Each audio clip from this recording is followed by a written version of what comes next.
গত 2 দিন যাবৎ আমরা ভগবান শ্রীকৃষ্ণচন্দ্রের মথুরা লীলার উপরে দিব্য রসামৃত আস্বাদন করছি। আজকে সেই দিব্য লীলা কথামৃত রস আস্বাদনের 3য় দিন। আমরা সবাই উপস্থিত রয়েছি শ্রীধাম বৃন্দাবনে। গতদিন আমরা বৃন্দাবনে প্রবেশ করেছিলাম, আজকেও আমরা সেই শ্রীধাম বৃন্দাবন থেকে মথুরা দিকে প্রবেশের চেষ্টা করব। তা সকলেই বলুন বৃন্দাবন বিহারী ভগবান কি। আমরা এখন কোথায় আছি সবাই? তাহলে ভাগবত রাজ্যে কোথায় আছি? অবস্থান করছি কোথায়? বলো কোথায়, জোরে বলো। বৃন্দাবনের কথা যদি কেউ একবার মুখে উচ্চারণ করবে, আমি বৃন্দাবনে আছি, তার সঙ্গে সঙ্গে ভগবান শ্রীকৃষ্ণচন্দ্র তার হৃদয়ে স্থিত হয়ে সেই বৃন্দাবন বিহারী লাল বৃন্দাবনেশ্বরী শ্রীমতী রাধারানী হৃদয়ের মধ্যে প্রবিষ্ট হয়ে তাকে বৃন্দাবনের করুণা প্রদান করবেন বলে গৌর প্রেমানন্দে বলে বৃন্দাবন ধাম কি, বৃন্দাবন বিহারী লাল কি, তাই গৌর শিদানত প্রেমানন্দে।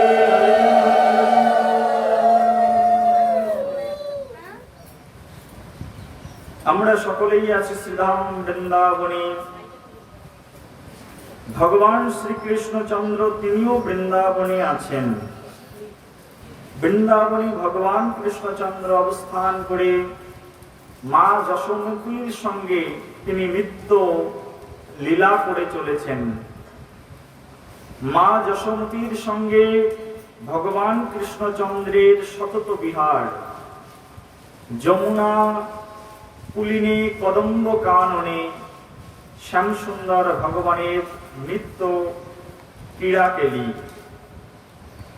ভগবান শ্রী শ্রী শ্যামসুন্দর শ্রীধাম বৃন্দাবনে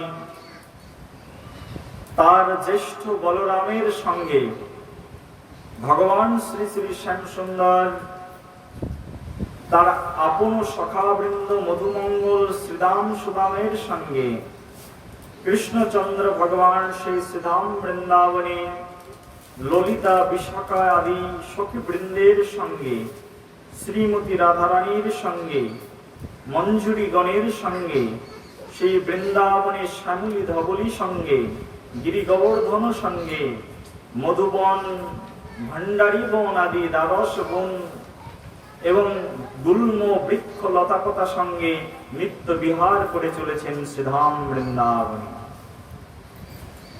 কৃষ্ণচন্দ্র ভগবান বৃন্দাবনেশ্বর সেই শ্রীধাম বৃন্দাবনে রয়েছেন।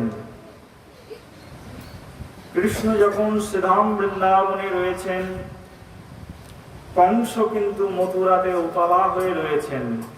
কারণ ভগবান কৃষ্ণের কথা স্মরণ করে কংসের হৃদয়ে হৃদকম্প হতে শুরু হতো।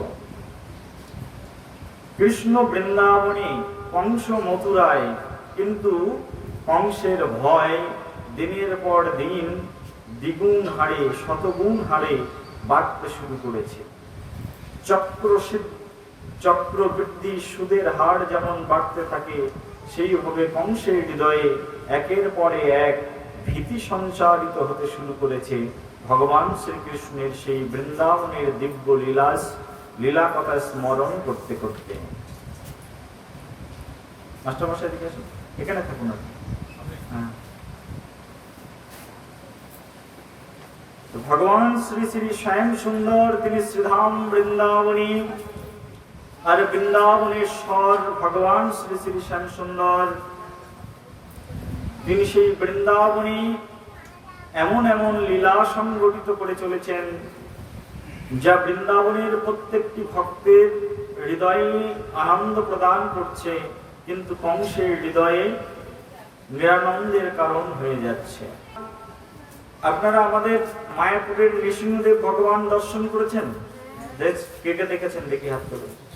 নৃসিংহ ভগবানকে চেনেন সবাই? বা অনেকেই দেখেননি, এখানে কেউ নামই শুনেননি। বলে নরসিংহদেব ভগবান কি, প্রহ্লাদ মহারাজ কি জয়। নরসিংহদেব ভগবান। তো নরসিংহদেব ভগবান হচ্ছেন দেখতে ভগবান শ্রীকৃষ্ণ দেখতে সৌম্য, শান্ত, ধীর স্থির, তার গমনাগমন সুন্দর, চলন সুন্দর, বচন সুন্দর। কিন্তু ভগবান নৃসিংহদেব ভগবান কৃষ্ণেরই অংশ বিশেষ। কিন্তু নৃসিংহদেব ভগবানকে দেখতে কেমন? উগ্র। তিনি তার উরুর উপরে কাকে রেখেছেন? দৈত্য হিরণ্যকশিপুকে রেখেছেন। আর তিনি তার হাতের অঙ্গুলি দ্বারা হিরণ্যকশিপুর উদরকে ছেদন করছেন। আর প্রহ্লাদ মহারাজ গিয়ে সেই ভগবানের সম্মুখে গিয়ে, নরসিংহদেব ভগবানের সম্মুখে গিয়ে হাত জোর করে দাঁড়িয়ে আছেন। আর ভগবানের দেখতে একেবারে কালো রূপ। মায়াপুরে ভগবান দেখেছেন তো? হ্যাঁ। আর হাতে বড় বড় নখ। সাধারণ মানুষ যখন নৃসিংহদেব ভগবানের কাছে যায় তখন তারা ভগবানের সামনে যেতে ভয় পায়। আমরা দেখেছি মায়াপুরে যে অনেক জাগতিক মানুষরা মায়াপুরে প্রবেশ করে, কিন্তু প্রবেশ করার পরে রাধা কৃষ্ণের সামনে গিয়ে হাত জোড় করে, কিন্তু কেউ নৃসিংহদেবের সামনে সহজেই যায় না। অনেক সাধারণ মানুষ আছে। আমি একবার মায়াপুরে আছি, কোন একজন সাধারণ মানুষ তিনি প্রশ্ন করছেন, আচ্ছা এই ভূতের মতো দেখতে এই ভগবানটা, এটা মন্দির থেকে বের করে দিলে হয় না? তো আমি বললাম কেন? তো বলছে দেখুন, সকাল থেকে কিন্তু আপনাদের মায়াপুরে আমরা আছি, কিন্তু এই পাশে যে হাত খোলা ভগবান আছে তাকে দেখেও কিন্তু আমার ভয় লাগেনি। আবার ওই সামনে যে একটা বুড়ো ভগবান আছে, বুড়ো ভগবানকে তিনি বলছেন যে সামনে একটা বুড়ো ভগবান বসে আছে, তাকে দেখেও কিন্তু ভয় লাগছে না।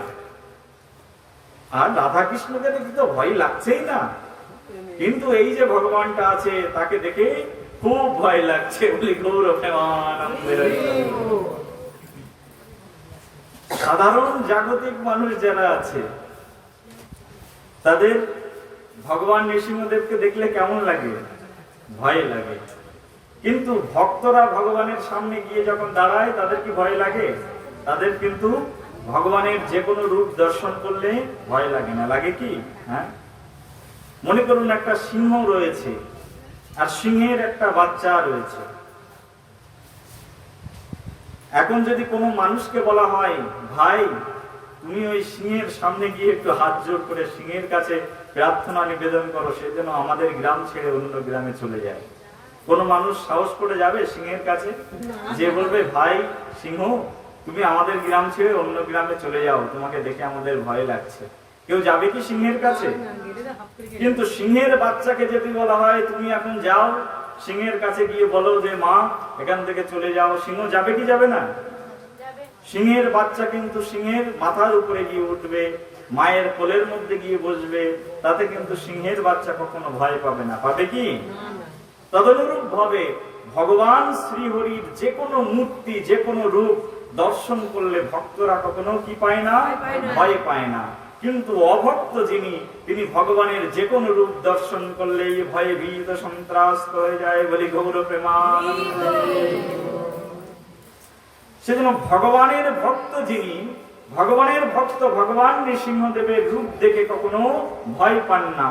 কিন্তু অভক্ত যিনি, তিনি মায়াপুরে গিয়ে বলেন এই যে ভগবানটা আছে এই ভগবানটাকে মায়াপুর থেকে সরিয়ে দিন, দেখলেই ভয় লেগে যাচ্ছে।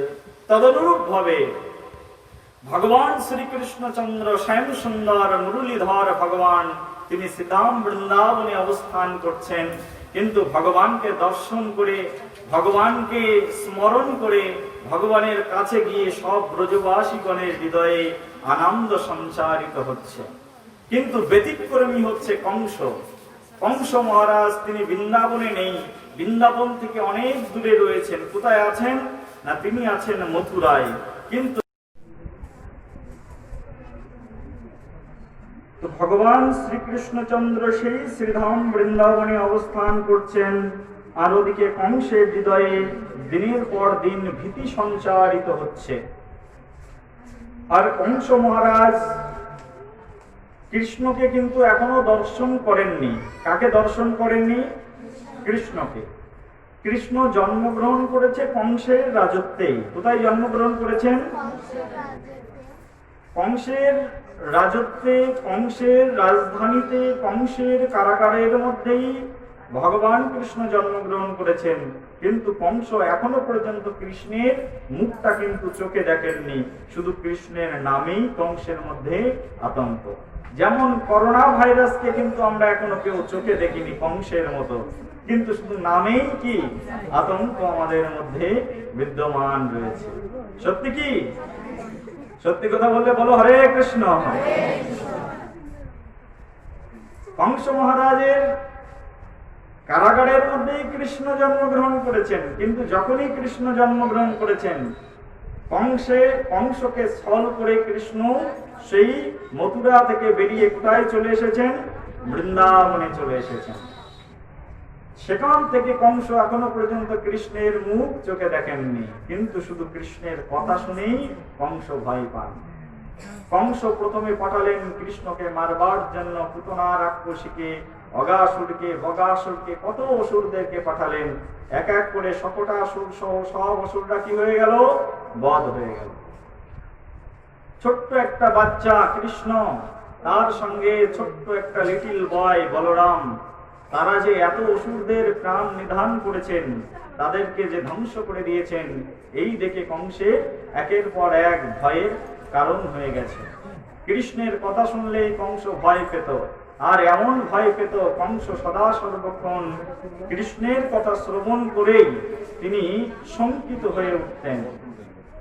কংসের শঙ্কার কারণ ছিল ভগবান কৃষ্ণচন্দ্রের নাম। এবং কংস এমনই একজন ব্যক্তি ছিলেন যিনি সর্বক্ষণ কৃষ্ণের নাম স্মরণ করতেন। সর্বক্ষণ কার নাম স্মরণ করতেন? কৃষ্ণের নাম। আমরা এখানে যারা বসে আছি সবাই কার ভক্ত? ভগবান কৃষ্ণের ভক্ত। কিন্তু কংস কৃষ্ণের ভক্ত ছিলেন না। ছিল কি কৃষ্ণের ভক্ত? কিন্তু আমরা ভক্ত হয়ে ভগবানকে কিন্তু 24 ঘন্টা স্মরণ করি না, ভগবানকে কিন্তু 24 ঘন্টা ডাকি না। কিন্তু অভক্ত হয়ে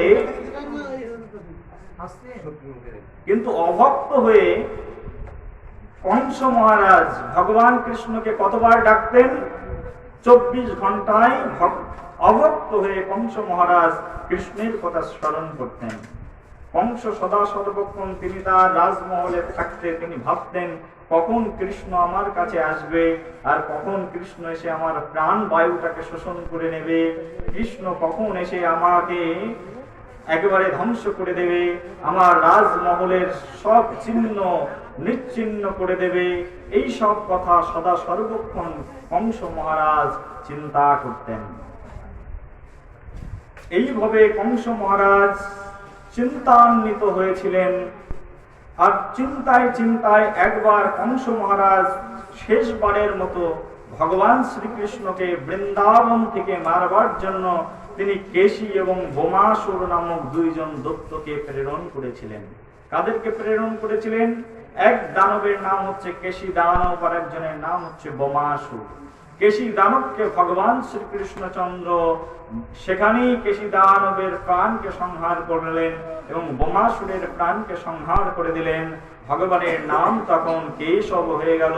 তিনি কেশী দানব হন্তা হয়ে গেলেন।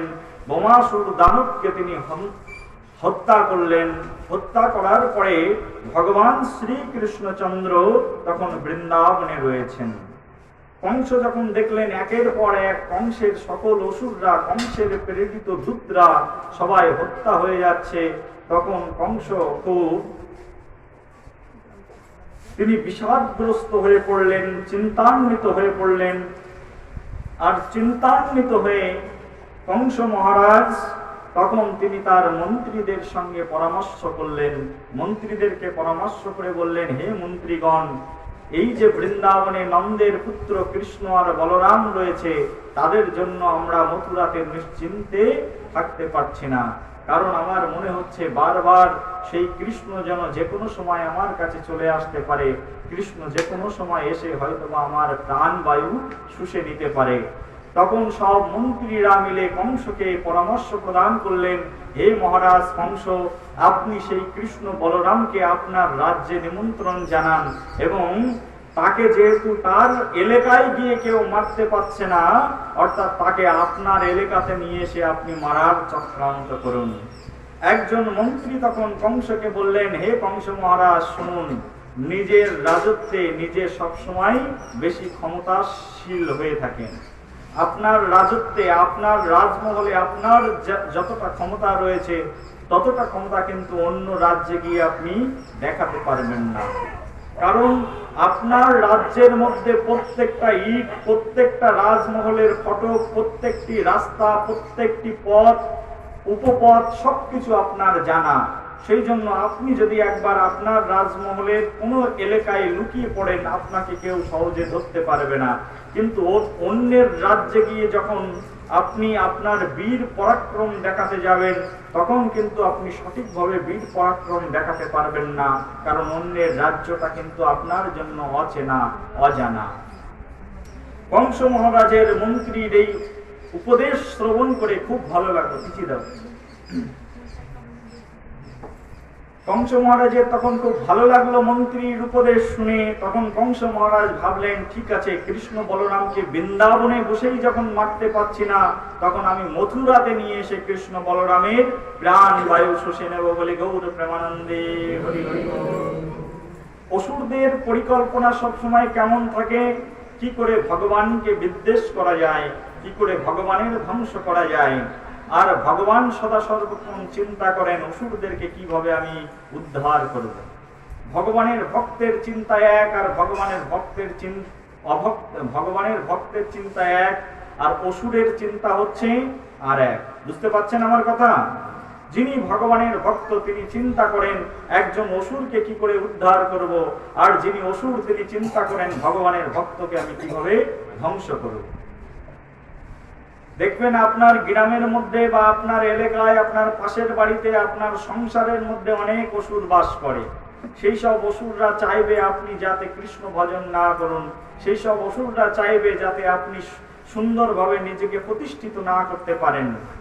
কিন্তু আপনি যদি ভক্ত হয়ে থাকেন, আপনার চিন্তা কি থাকবে, যে আমার সঙ্গে একজন মানুষ শত্রুতা করছে, কিন্তু তার বিনিময়ে আমি তার সঙ্গে শত্রুতা করব না, বরঞ্চ তাকে আমি উদ্ধার করেই ছাড়বো।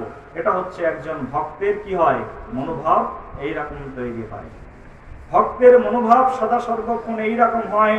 যদি কোনো ভক্তকে কেউ কখনো অপমান করে, সে অপমানকে অপমান বলে মনে করে না, সে মনে করে সে যে আমাকে অপমান করেছে, সে অপমানের মধ্য দিয়ে হয়তোবা আমার কর্মফল কি হয়েছে, খণ্ডন হয়েছে।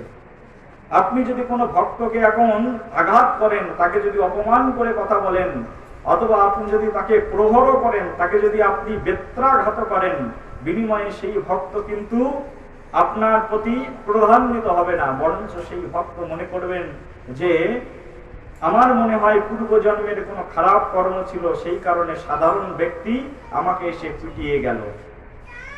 আর বিনিময়ে ভক্ত কি করবেন, আপনি যে তাকে মারলেন, বিনিময়ে ভক্ত আপনাকে আশীর্বাদ প্রদান করবেন। আপনারা নামাচার্য ঠাকুর হরিদাসের কথা শুনেছেন কেউ? বলি নামাচার্য ঠাকুর হরিদাস কি। নামাচার্য ঠাকুর হরিদাসকে মূলকপতি, নামাচার্য ঠাকুর হরিদাস ছিলেন মুসলিম ঘরে একজন সন্তান। হরিদাস ঠাকুরের পিতার নাম ছিল খানাউল্লাহ কাজী, তিনি মুসলিম পরিবারে জন্মগ্রহণ করেছিলেন। আর হরিদাস ঠাকুর মুসলিম পরিবারে জন্মগ্রহণ করেছিলেন বলে তৎকালীন সময়ে গৌড়ের মুসলিম রাজা তখন হরিদাস ঠাকুরকে বললেন, তুমি মুসলিম ঘরে জন্মগ্রহণ করে হিন্দু দেবতার নাম হরে কৃষ্ণ মহামন্ত্র কীর্তন করো, তোমার এত বড় সাহস, তোমার জন্য আমার মুসলিম ধর্ম অবমাননা হয়ে যাচ্ছে। তখন হরিদাস ঠাকুরকে তখন বললেন সেই মূলকপতি যে হয় তুমি কলেমা পড়ে মুসলিম ধর্ম, ইসলাম ধর্ম গ্রহণ করো, না হলে তুমি মৃত্যুদণ্ড ভোগ করো। হরিদাস ঠাকুর বললেন, একবার যখন আমি হরে কৃষ্ণ মহামন্ত্র আমার মুখে উচ্চারণ করতে শুরু করেছি, একবার যখন আমি এই মুখে কৃষ্ণ নামের অমৃত আস্বাদন করতে পেরেছি, তখন জীবনে আর কখনো আমি এই কৃষ্ণ নাম পরিত্যাগ করব না।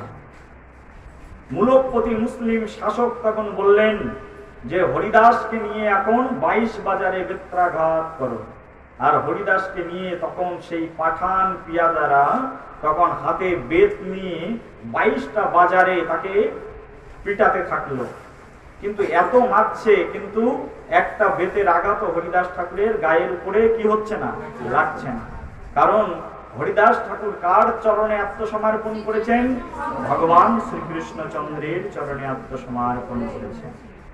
এই জগতে কোনো ব্যক্তি, কোনো মানুষ যদি একবার কৃষ্ণ চরণে আত্মসমর্পণ করবে, কার চরণে? কৃষ্ণ চরণে। এই জগতের কোনো মানুষ যদি একবার কৃষ্ণ চরণে আত্মসমর্পণ করবেন, তাহলে তার সবকিছুর ভার কে বহন করবেন? তখন সেই তার সকল কিছুর ভার ভগবান শ্রীকৃষ্ণচন্দ্র গ্রহণ করবেন। বলে কৃষ্ণচন্দ্র ভগবান কি। ভগবান কৃষ্ণের ভক্ত যদি একবার কেউ হয়ে যাবে, তার ভালো মন্দ সবকিছু দেখার দায়িত্ব তখন থেকে কার? ভগবান শ্রীকৃষ্ণের। হরিদাস ঠাকুর যেহেতু তিনি ভগবান কৃষ্ণের ভক্ত হয়ে গেছিলেন, এই কারণে হরিদাস ঠাকুরের প্রত্যেকটি আঘাত, বেতের বাড়ি কে গ্রহণ করেছিলেন? সাক্ষাৎ শ্রী চৈতন্য মহাপ্রভু পিঠ পেতে তার বেতের আঘাতগুলো গ্রহণ করেছিলেন।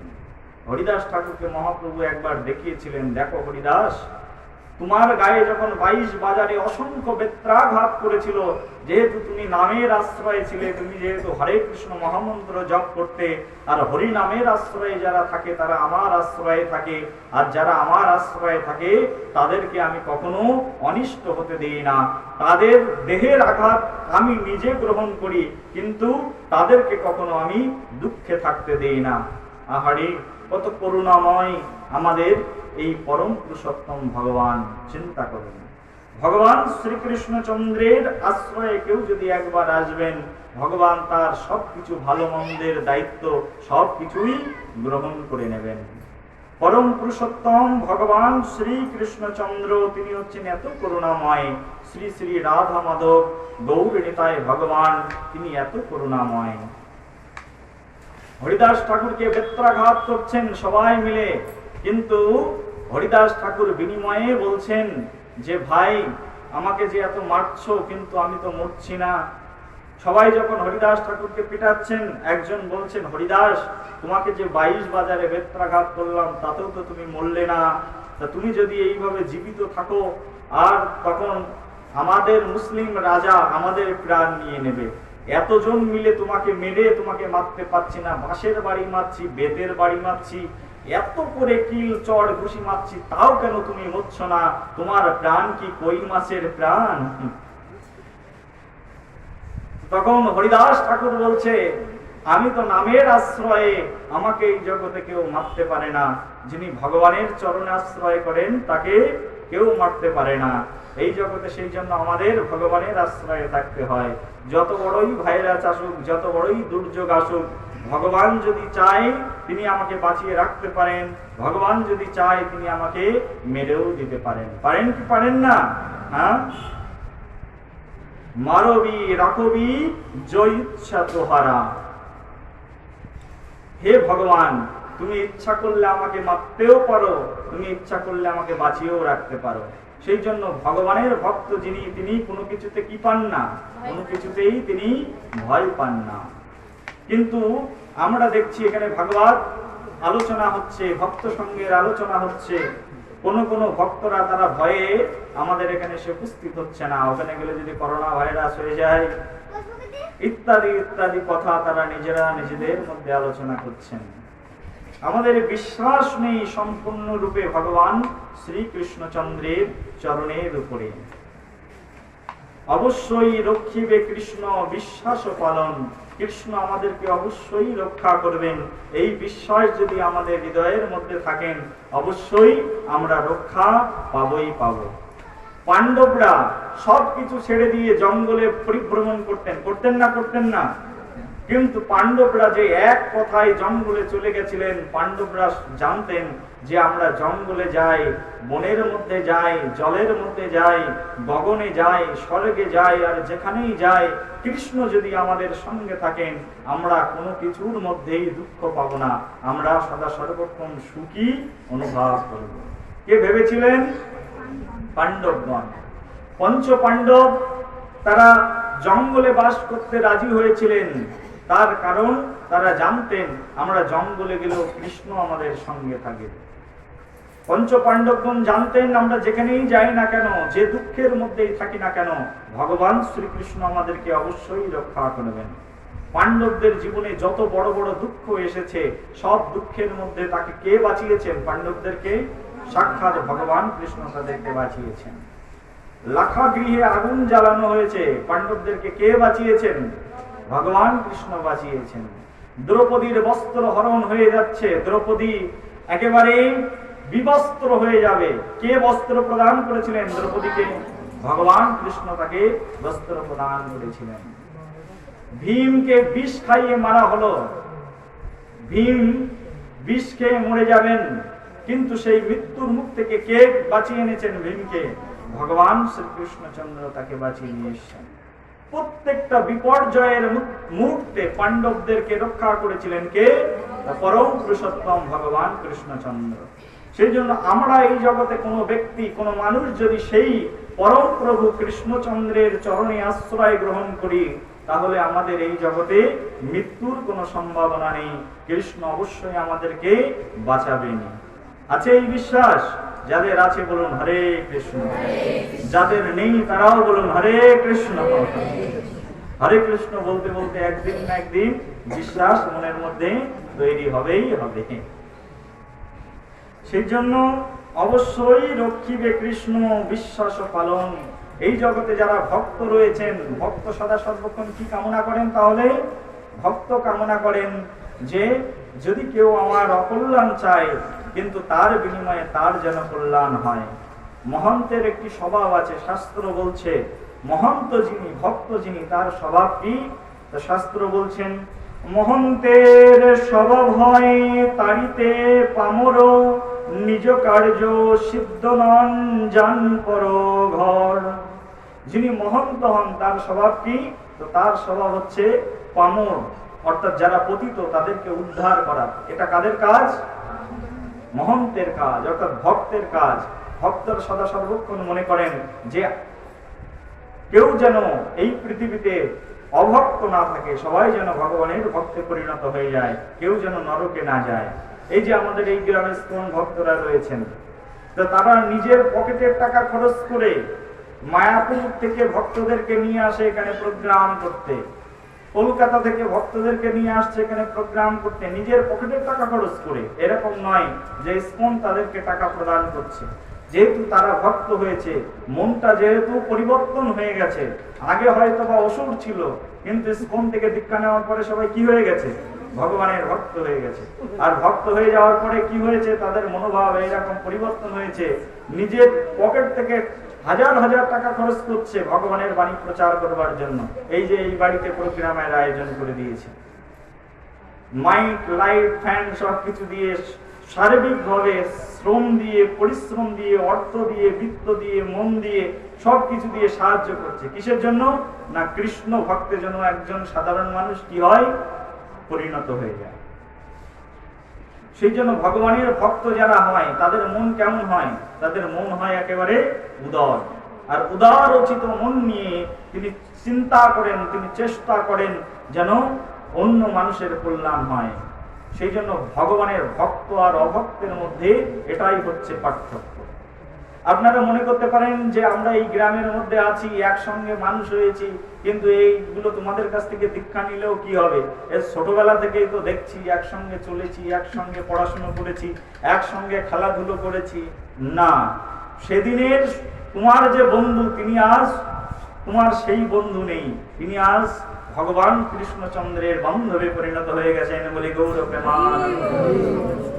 যেদিন থেকে ইসকনের দীক্ষা নিয়েছেন, যেদিন থেকে সদ্গুরুদেবের চরণ আশ্রয় করেছেন, সেদিন থেকে তার মন আর তোমার মনের ভিতরে অনেক পার্থক্য তৈরি হতে শুরু হয়েছে। আজকে যারা ইসকনের ভক্ত হয়েছেন, ইসকন থেকে দীক্ষা নিয়েছেন, হরিনাম আশ্রয় করেছেন, কপালে তিলক ধারণ করছেন, কণ্ঠে কণ্ঠি মালা পড়ছেন, ভগবানের নিবেদিত প্রসাদ খাচ্ছেন, আজকে তাদের চেতনার সঙ্গে এখান থেকে 10 বছর আগে যখন তিনি অভক্ত ছিল, সেই চেতনার অনেক পার্থক্য রয়েছে।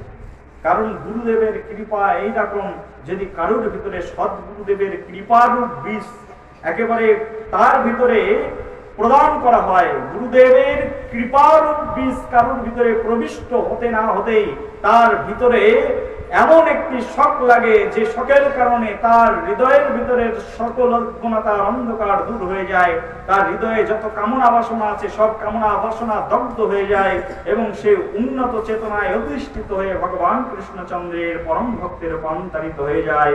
বলি গৌর প্রেমানন্দে। আজকে এই যে আপনারা এখানে সাধারণ অবস্থায় বসে আছেন, একটা সাধারণ মন নিয়ে বসে আছেন, তো কালকে যখন আপনারা একজন সৎগুরুদেবের কাছে যাবেন, আর সৎগুরুদেব যখন আপনার কর্ণকুহরে একটি সুন্দর ভগবানের প্রসাদী মন্ত্র প্রদান করবেন, গুরুদেব কৃপা করে যখন আপনাকে করুণারূপ বৃষ্টি প্রদান করবেন, তখন দেখবেন যে আপনার পুরো জীবন আচরণ সবকিছু চেঞ্জ হয়ে গেছে। আপনি বুঝতে পারবেন না কিভাবে আমার সবকিছু চেঞ্জ হয়ে গেল। হঠাৎ করে সবকিছু আপনার চেঞ্জ হয়ে যাবে, কিন্তু আপনি সেটা বুঝতে পারবেন না। যেমন আকাশে সূর্য উঠেছে, এখন দুপুর 12টা বাজে, 12টার সময় কখনো সূর্য ডুবে যায় শুনেছেন? কিন্তু হঠাৎ যদি সূর্য গ্রহণ লাগে তখন কি মনে হবে? এখন মাত্র দুপুর 12টা, মধ্য আকাশে মার্তণ্ড উদিত ছিল, আর সেই মার্তণ্ডের সেই প্রতীক্ষ্ণতায় সমগ্র প্রকৃতি আলোকিত ছিল।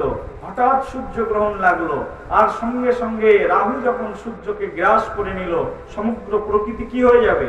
অন্ধকার আচ্ছন্ন হয়ে যাবে।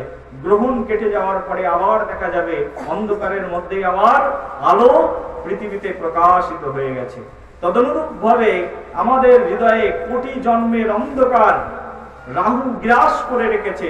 যখন গুরুদেব এসে সেই রাহুর বুকে গিয়ে আঘাত করবেন, রাহু যখন আমার বক্ষ মন্দির থেকে চলে যাবে, আর সঙ্গে সঙ্গে যে দেহটি, যে হৃদয়টি এতদিনের অজ্ঞানতায় পরিপূর্ণ ছিল, আমার যে মনটি এতদিনের পাপ পঙ্কিলতায় পরিপূর্ণ ছিল, শ্রী গুরুদেবের করুণাতে রাহুকে আঘাত করায় রাহু যেমন বিদূরিত হয়ে যায় আর চারিদিকে সূর্যের প্রকাশ হয়, তেমনি ভাবে সেই শ্রী গুরুদেবের করুণাতে আমাদের হৃদয়ের মধ্যে সেই আলোর প্রকাশ হয়, এবং আমাদের পুরো জীবনটাই তখন পরিবর্তন সাধিত হয়ে যায়। তখন আমরা ভগবান কৃষ্ণচন্দ্রের পরম ভক্তে পরিণত হয়ে যাই। বলি কৃষ্ণচন্দ্র ভগবান কি জয়, রাধারমণ ভগবান কি নিতাই গৌর প্রেমানন্দে।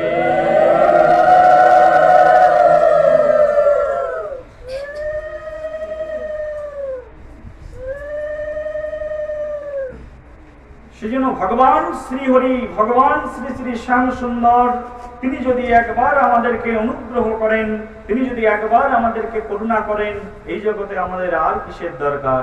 তিনিই তো একমাত্র আশ্রয়, তিনি সবকিছুর পরম কারণের কারণ।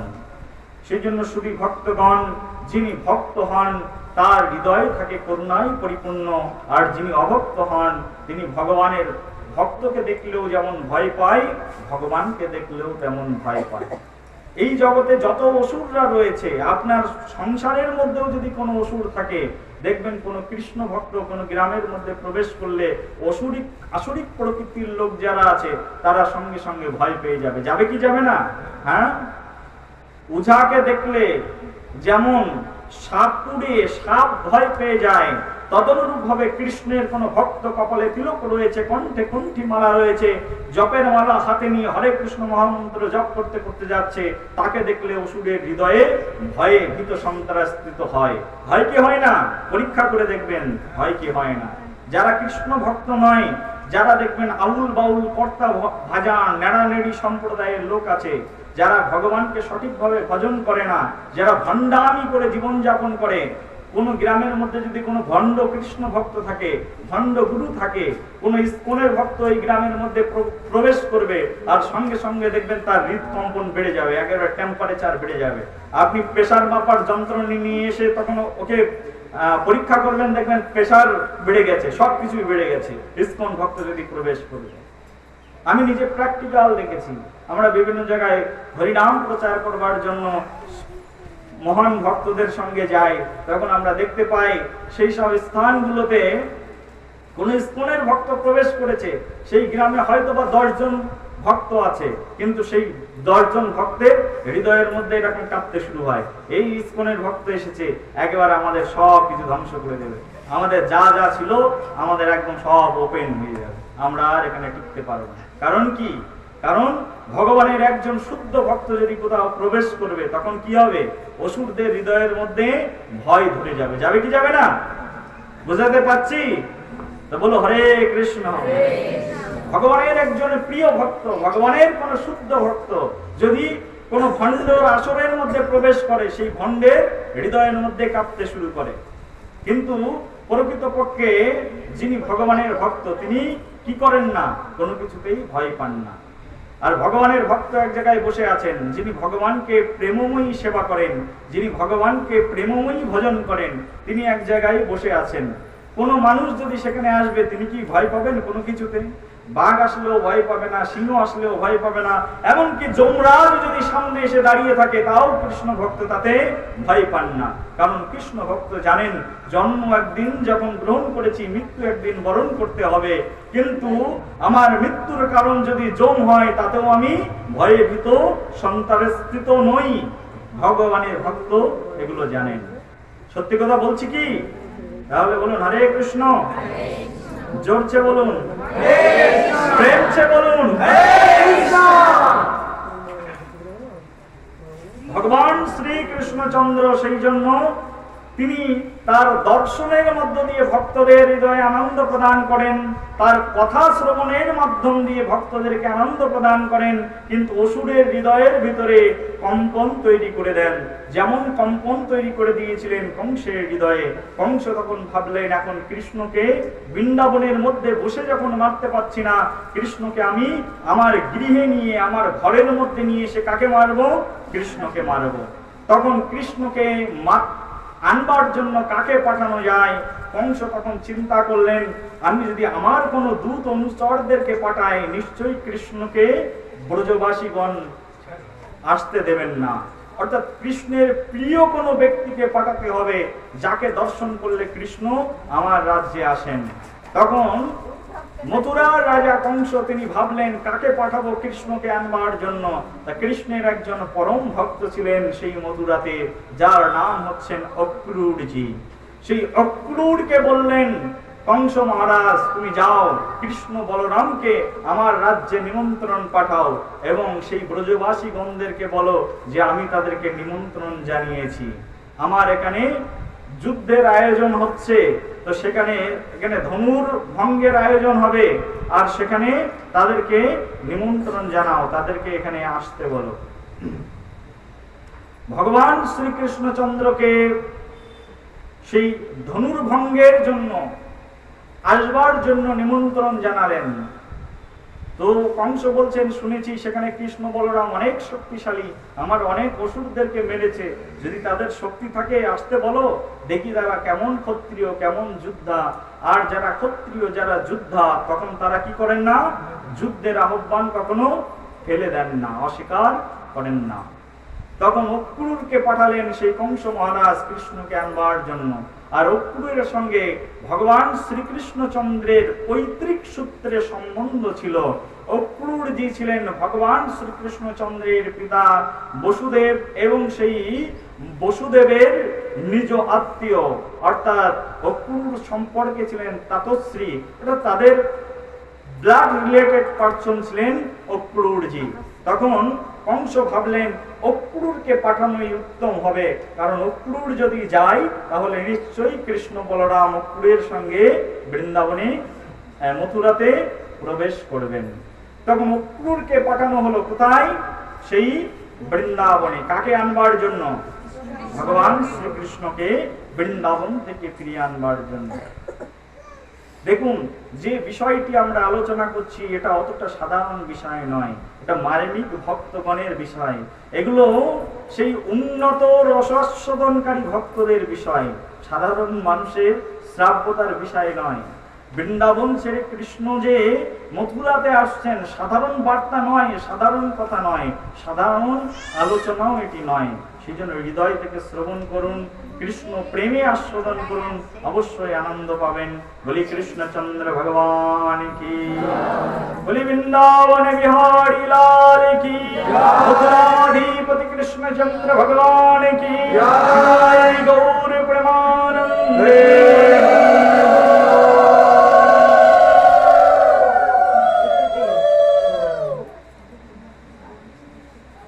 অক্রূরজিকে যখন কংস মহারাজ পাঠালেন ভগবান শ্রীকৃষ্ণকে আনয়ন করবার জন্য, তখন অক্রূরজি খুব আনন্দ পেলেন। যদি কেউ ভগবানের ভক্ত থাকে, মনে করুন একজন কৃষ্ণ ভক্ত রয়েছে, এক পরিবারের মধ্যে 5 জন সদস্য রয়েছে, ভালো করে শুনবেন। একটা পরিবারের মধ্যে 5 জন সদস্য আছে। কতজন? 5 জন সদস্য আছে। সেই 5 জন সদস্যের মধ্যে একজন রয়েছে যিনি ভগবান কৃষ্ণের খুব ভক্ত, একজন রয়েছে মা ভৈরবীর ভক্ত, একজন রয়েছে মা তারার ভক্ত, একজন রয়েছে কার্তিকের ভক্ত, একজন রয়েছে গণেশের ভক্ত, একজন রয়েছে কলা গাছের ভক্ত, একজন রয়েছে বট গাছের ভক্ত। থাকে না, থাকে না? গ্রামগঞ্জে দেখবেন কেউ কলা গাছের ভক্ত আছে, কলা গাছের গায়ে গিয়ে পুজো করবে, কেউ আছে বট গাছের ভক্ত, সে বট গাছকে গিয়ে পুজো করবে। তার মধ্যে একজন রয়েছে ভগবান কৃষ্ণের ভক্ত। হঠাৎ করে সেই পরিবারের যিনি বৃদ্ধ সদস্য, অর্থাৎ পরিবারের যিনি দাদু মশাই, পরিবারের সেই দাদু মশাই বললেন, সেই কৃষ্ণ ভক্ত যে আছে 5 জনের মধ্যে, তাকে বললেন যে শোনো দাদু, আমি ভেবেছি প্রত্যেক বছর তো আমরা বৃন্দাবনে কেউ না কেউ যাই, তো এই বছর বৃন্দাবনে তোমাকে পাঠানো হবে। বৃন্দাবন থেকে আমাদের কিছু জিনিসপত্র সেখান থেকে নিয়ে আসতে হবে। তখন সেই কৃষ্ণ ভক্তকে যদি বলা হয় তুমি এবছর বৃন্দাবনে যাবে আর তুমি সেখান থেকে কিছু জিনিসপত্র নিয়ে আসবে, সেখান থেকে কিছু ভেট নিয়ে আসবে, তখন সেই কৃষ্ণ ভক্ত তিনি আনন্দ পাবেন কি পাবেন না? অসুর পরিবারের মধ্যে রয়েছে একজন কৃষ্ণ ভক্ত আর সবাই ভিন্ন ভিন্ন ভক্ত। সে তাকে যখন বলা হবে যাও তুমি এখন বৃন্দাবনে, তিনি কি আনন্দ পাবেন কি পাবেন না? পাবেন তো। তব অনুরূপ ভাবে সেই মথুরার মধ্যে ভগবান কৃষ্ণচন্দ্রের একজন ভক্ত ছিলেন যার নাম হচ্ছেন অক্রূরজি।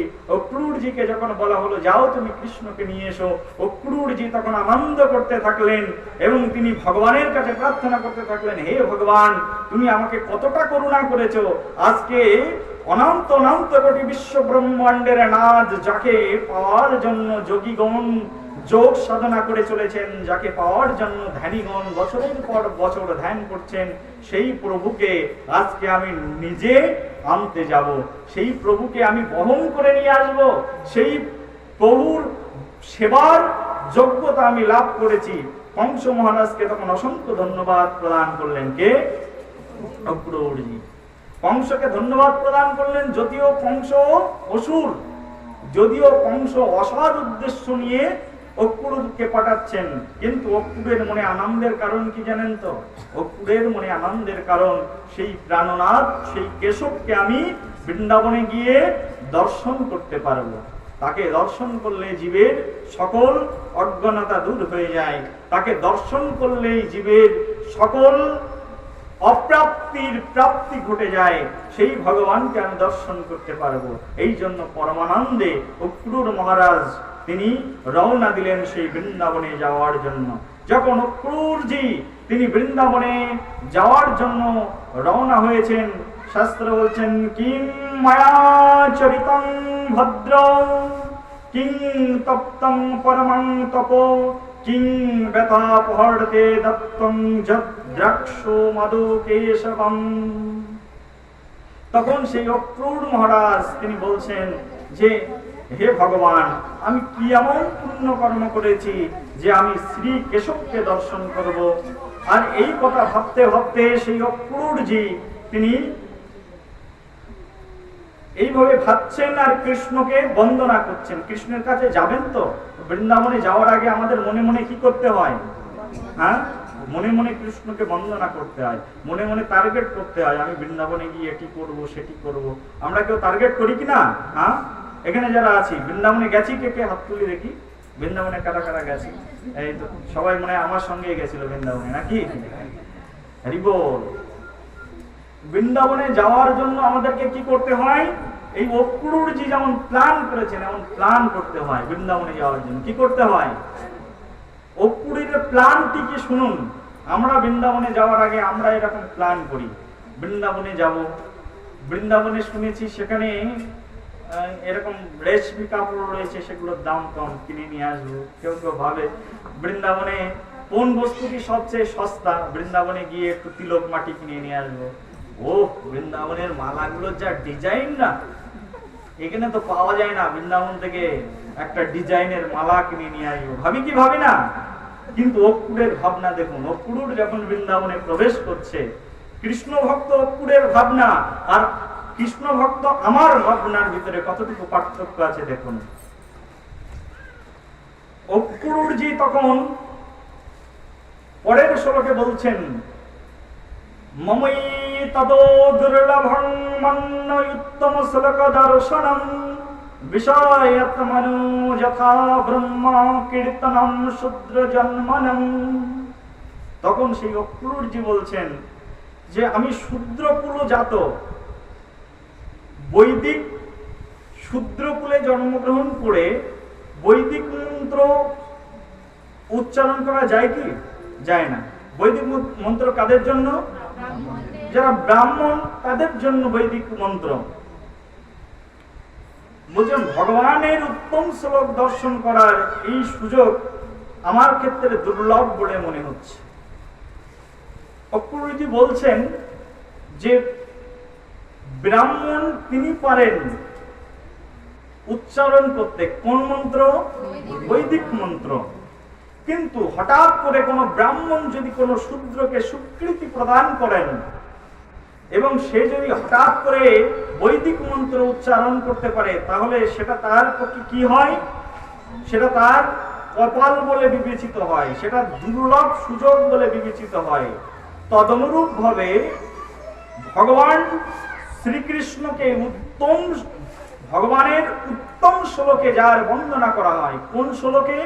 না, উত্তম শ্লোকে যার বন্দনা করা হয়, সেই ভগবানের দর্শনও আমার জীবনে দুর্লভ বলে মনে হচ্ছে। কে বলছেন এ কথা? অক্রূরজি বলছেন। কত বড় উপলব্ধি যে ভগবানকে দর্শন করা তো সেটা আমার কপালের বিষয় নয়, কারণ সেটা ধ্যানীগণের সম্পদ। ভগবান কার সম্পদ? ধ্যানীর। ভগবান কার? ভগবান যোগীর। ভগবান কার? ভগবান সাধকের। কিন্তু অক্রূর বলছেন আমি তো জীবনে কোনো সাধনা করিনি। কি করিনি? কোনো সাধনা করিনি, কিন্তু আমার কত বড় কপাল, কত বড় ভাগ্য যে আমি সেই ভগবান কৃষ্ণকে দর্শন করার সুযোগ লাভ করেছি। এই বলে অক্রূরজি মনে মনে আনন্দ করছেন। কিন্তু অক্রূরের হৃদয়, ভক্ত হৃদয় কেমন হবে? কেমন হবে ভক্তের হৃদয় বলুন? হ্যাঁ, সরল। কি হবে? সরল হবে। আমাদের হৃদয়, আমরা যারা বৃন্দাবনে যাই, আমাদের হৃদয় হচ্ছে অহংকারে পরিপূর্ণ। কিসে পরিপূর্ণ? অহংকারে পরিপূর্ণ হওয়ার কারণে আমরা কিন্তু এরকম মনে করতে পারি না, আরে আমি দুর্ভাগা, আমি শূদ্রাধম, কিন্তু তারপরেও আমি বৃন্দাবনে যাওয়ার সুযোগ লাভ করেছি। আমরা মনে করি আরে আমার তো টাকা আছে, আমার অর্থ আছে, আমি ড্রাইভ করতে জানি, আমার ক্ষমতা রয়েছে, তাই আমি বৃন্দাবনে যাচ্ছি। এটা হচ্ছে আমাদের হৃদয়ে কি আছে? অহংকার রয়েছে। কিন্তু অক্রূর যিনি, তার হৃদয় নিরহংকার। আর যে ব্যক্তি নিরহংকার তিনি এরকম ভাবতে পারেন। কি ভাবতে পারেন? যে আমি তো অযোগ্য, অযোগ্য হওয়া সত্ত্বেও আমার কপাল খুলে গেছে। যেমন একজন রিক্সাওয়ালা, সে যদি এখন লটারি কাটলো, আর লটারি কেটে সেই রিক্সাওয়ালা 1 কোটি টাকা পেল, তাহলে সেই রিক্সাওয়ালা কি ভাববেন? যে আমি ছিলাম একেবারে গরিব, তার মানে ভাঙা ঘরে চাঁদের আলো প্রবেশ করার মতো, তাই না? কি বুঝাতে পারছি? একজন রিক্সাওয়ালা যদি হঠাৎ করে লটারি কাটে 1 কোটি টাকা পেয়ে যায়, তাহলে সেই রিক্সাওয়ালার আনন্দের আর শেষ থাকবে কি? রিক্সাওয়ালা আনন্দ করবেন কি করবেন না? তদনুরূপ ভাবে যিনি ভক্ত হন, তার হৃদয়টা থাকে কি? দীনতায় পরিপূর্ণ। কিসে পরিপূর্ণ থাকে? দীনতা মানে কি? দারিদ্রতাই পরিপূর্ণ থাকে। আর শাস্ত্র বলছে দিনেরে অধিকে দয়া করেন ভগবান, ইহা হেরি গরিব ধনীর বড় অভিমান। ভগবান কাকে দয়া করেন? কথা বলো না কেন, কাকে দয়া করেন বলো? যিনি দীন অর্থাৎ কাঙাল, যিনি গরিব, তাকে ভগবান দয়া করেন। কাকে দয়া করেন? গরিব যিনি। ভগবানের ভক্ত হতে গেলে আমাদের হৃদয়ে অহংকার থাকলে চলবে না। কি থাকলে চলবে না? অহংকার শূন্য হতে হবে। যিনি গরিব, যিনি একেবারে দীন, যিনি একেবারে কাঙাল, যার কিছু নেই, ভগবান তার। যার অনেক কিছু রয়েছে, ভগবান তার নয়। অনেক কিছু বলতে কি বোঝানো হয়েছে? যার অনেক অহংকার রয়েছে, অনেক ঐশ্বর্যের প্রভাব রয়েছে, মনের ভিতরটা যার দারিদ্রতা নেই, মনের ভিতরে যার কৃষ্ণের প্রতি ভক্তি নেই, তার কাছে ভগবান সুদুর্লভ নয়। তার কাছে ভগবান শুধুমাত্র দুর্লভ। কি দুর্লভ? কিন্তু যিনি দীন, যিনি সম্পূর্ণরূপে নিজেকে কৃষ্ণ চরণে সমর্পণ করেছেন, যিনি কৃষ্ণের কথা শ্রদ্ধা সহকারে শ্রবণ করেন, যিনি কৃষ্ণের প্রতি প্রেম নিবন্ধ করেছেন, তার কাছে ভগবান হচ্ছে সুলভ। আমরা দেখতে পাই যে আমাদের বড় বড় মহারাজরা অনেক দিন সাধনা করেছেন, অনেক বড় বড় মহাত্মারা রয়েছেন, তারা ভগবানের সামনে গিয়ে একেবারে এইরকম করে প্রণাম করে, হাত দুটো মাটিতে, মাথা মাটিতে, বুক মাটিতে, পা মাটিতে, সর্বস্ব ভুলুণ্ঠিত হয়ে কি করেন? প্রণাম করেন। কিন্তু দেখবেন অনেক শহরের বড় বড় বাবুরা রয়েছেন, কোট পরে যাচ্ছেন, টাই পরে যাচ্ছেন, যাচ্ছেন কি যাচ্ছেন না? তারা মন্দিরে যাচ্ছে, কিন্তু ভগবানকে মাথা নত করতে তারা এরকম মাথাটা যে নিচু করবে, তাতে তাদের লজ্জা লাগে। অর্থাৎ কিসের জন্য লজ্জা লাগে? লজ্জার কারণ কি? আমাদের লজ্জাটা কোথা থেকে তৈরি হয়? অহংকারের কারণে আমাদের হৃদয়ে লজ্জা তৈরি হয়। লজ্জার অন্য কোনো কারণ নেই, কিন্তু লজ্জার একটাই কারণ, সেটা হচ্ছে আমি অমুক বাবু। অনেক বউরা, বউজিরা এখানে রয়েছেন, তখন তারা মনে করে আমি অমুকের স্ত্রী, হ্যাঁ, আমি আধুনিক স্ট্যাটাসে মানুষ হয়েছি, আরে ভাগবত পাঠে গিয়ে ওখানে হাত জোড় করে প্রণাম করবো। এটার কারণ কি? কারণ তার মনের মধ্যে অহংকার রয়েছে। আমি অমুকের বৌমা, আছে না এরকম? আমি অমুকের বৌমা, আমি ওই ভাগবত পাঠে গিয়ে এইরকম করে প্রণাম করব, আবার মাথা নিচু করব? না না না না। ভাগবত পাঠ শোনার জন্য নিমন্ত্রণ করেছেন ওই বাড়ির কর্তামশাই, ভাগবত পাঠে যাব, কিন্তু প্রণাম করব না। প্রণাম করব না কেন? কারণ প্রণাম করলে যে আমার সম্মান নষ্ট হয়ে যাবে। যাবে কি যাবে না? সেজন্য অভক্ত যারা রয়েছেন, তাদের হৃদয়টা কিসে পরিপূর্ণ থাকে বলো? কিসে? যার হৃদয়ের মধ্যে অহংকার রয়েছে, তিনি কখনো মাথা নিচু করতে জানেন না। তিনি কখনোই মাথা নিচু করতে জানবেন না। অহংকার যার হৃদয়ের মধ্যে একবার প্রবেশ করেছে, তার লজ্জা হবে। তার লজ্জার পটভূমি কোথা থেকে তৈরি হয়েছে বলো সবাই? অহংকার থেকে। লজ্জা কোথা থেকে তৈরি হয়? লজ্জা আভিজাত্য থেকে তৈরি হয়, লজ্জা অহংকার থেকে তৈরি হয়। যার ভিতরে যত অহংকার, তার লজ্জা তত বেশি। অনেকে বলে আমার বৌমা খুব লজ্জাশীলা। লজ্জাশীলা কেন? না, ভগবানকে প্রণাম করতে লজ্জা পায়। ভগবানকে প্রণাম করতে লজ্জা পায়। আরে সাধুগুরু বৈষ্ণবকে প্রণাম করতে লজ্জা পায় আমার বৌমা। কেন? তোমার বৌমা সাধুগুরু বৈষ্ণবকে, ভগবানকে প্রণাম করতে লজ্জা পায়, তার কারণ সে শাশুড়ি এখনো পর্যন্ত নিজেই জানে না। কারণটা কি? তার কারণ হচ্ছে ওই বৌমার মধ্যে রয়েছে অহংকার। অহংকারের পটভূমি এমন ভাবে তার হৃদয়কে গ্রাস করে রেখেছে যে ভগবানকে প্রণাম করতে তার লজ্জা হয়। তার কারণ সে ভাবে আমি অমুকের বৌমা, আমি আধুনিক যুগের মানুষ, আমি আধুনিক শিক্ষায় শিক্ষিত, আমি সোশিওলজির মধ্যে রয়েছি, আমার স্ট্যাটাস নষ্ট হয়ে যাবে প্রণাম করলে। মনে করে কি করে না? এই কারণেই তাদের লজ্জা হয় ভগবানকে প্রণাম করতে, ভগবানের ভক্তদেরকে প্রণাম করতে। এই জন্য দেখবেন মন্দিরের মধ্যে সাধারণ সরল হৃদয় সম্পন্ন মানুষ, তারা যাবে ভুলণ্ঠিত হয়ে ভগবানকে প্রণাম করবে, কিন্তু কোট টাই পরা বাবুরা সেখানে যাবে, একটা হাতটা এরকম করে নেবে, কোন রকমের নিয়ে কপালে ঠেকিয়ে প্রণাম করে না? করে না? অনেকে তো কপালে ঠেকায়ও না, দুই একজন তো তাও একটু ঠেকায় কপালে। এই যে প্রণামের সিস্টেম, ভগবান দাও দাও দাও দাও, এই জন্য প্রণাম সবাই করতে হবে। কিন্তু ভগবানকে কি করে প্রণাম করতে হয় সেটাও আমরা জানি না। বিশ্বকবি রবীন্দ্রনাথ ঠাকুরের লেখা একটা কবিতা আছে, একটি নমস্কারে প্রভু, একটি নমস্কারে আমার সকল দেহ লুটিয়ে পড়ুক তোমারই সংসারে। কটা নমস্কারে? হাজারটা নয়, একটা নমস্কারে। কবিগুরু বলছেন, যদিও তিনি জাগতিক মেন্টালিটি ছিলেন, কিন্তু তার কবিত্ব শক্তিতে তিনি লিখেছেন, একটি নমস্কারে প্রভু, একটি নমস্কারে আমার সকল দেহ লুটিয়ে পড়ুক তোমারই সংসারে। ঘন শ্রাবণ মেঘের মতো রসের ভারে নম্র নত, একটি নমস্কারে প্রভু, একটি নমস্কারে। প্রভু আমাদের ভগবানের প্রতি প্রপত্তি, ভগবানের প্রতি আত্মসমর্পণ এমন হতে হবে যে ভগবানকে আমাদের প্রণাম করতে অন্তত জানতে হবে। ভগবানের ভক্ত আমাদেরকে প্রণামের মধ্য দিয়েই ভক্তিটা কি হয়, তৈরি হয়। কেউ যদি ভগবানের ভক্ত হতে চায়, এখানে এখন মনে করুন কোন একজন মানুষ আছে, সে ভাবছে আমি ভগবানের ভক্ত হব। কে? কোন একজন মানুষ, তিনি ভাবছেন আমি ভগবানের ভক্ত হব। ভগবানের ভক্ত হওয়ার জন্য প্রথম কোয়ালিটি কি রয়েছে বলুন, কি রয়েছে? হ্যাঁ, প্রথমে আত্মসমর্পণ। ভগবানের ভক্ত হতে গেলে তাকে আগে ভগবানকে কি করতে হবে? প্রণাম করতে হবে, প্রণাম শিখতে হবে। আমরা এখনো প্রণামটাই শিখতে পারি না, প্রণামটাই এখনো করতে জানি না। ঘরের মধ্যে কোনো সাধু গেছেন গ্রামগঞ্জে, এরকম আমরা বুক ডিস্ট্রিবিউশন করতে গেছিলাম কয়েকদিন আগে, প্রসাদ ডিস্ট্রিবিউশন করতে গেছি।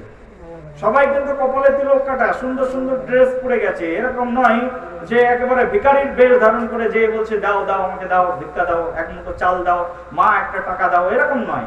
সব আমাদের ইসকনের ভক্তরা গেছে প্রসাদ ডিস্ট্রিবিউশন করতে, বুক ডিস্ট্রিবিউশন করতে।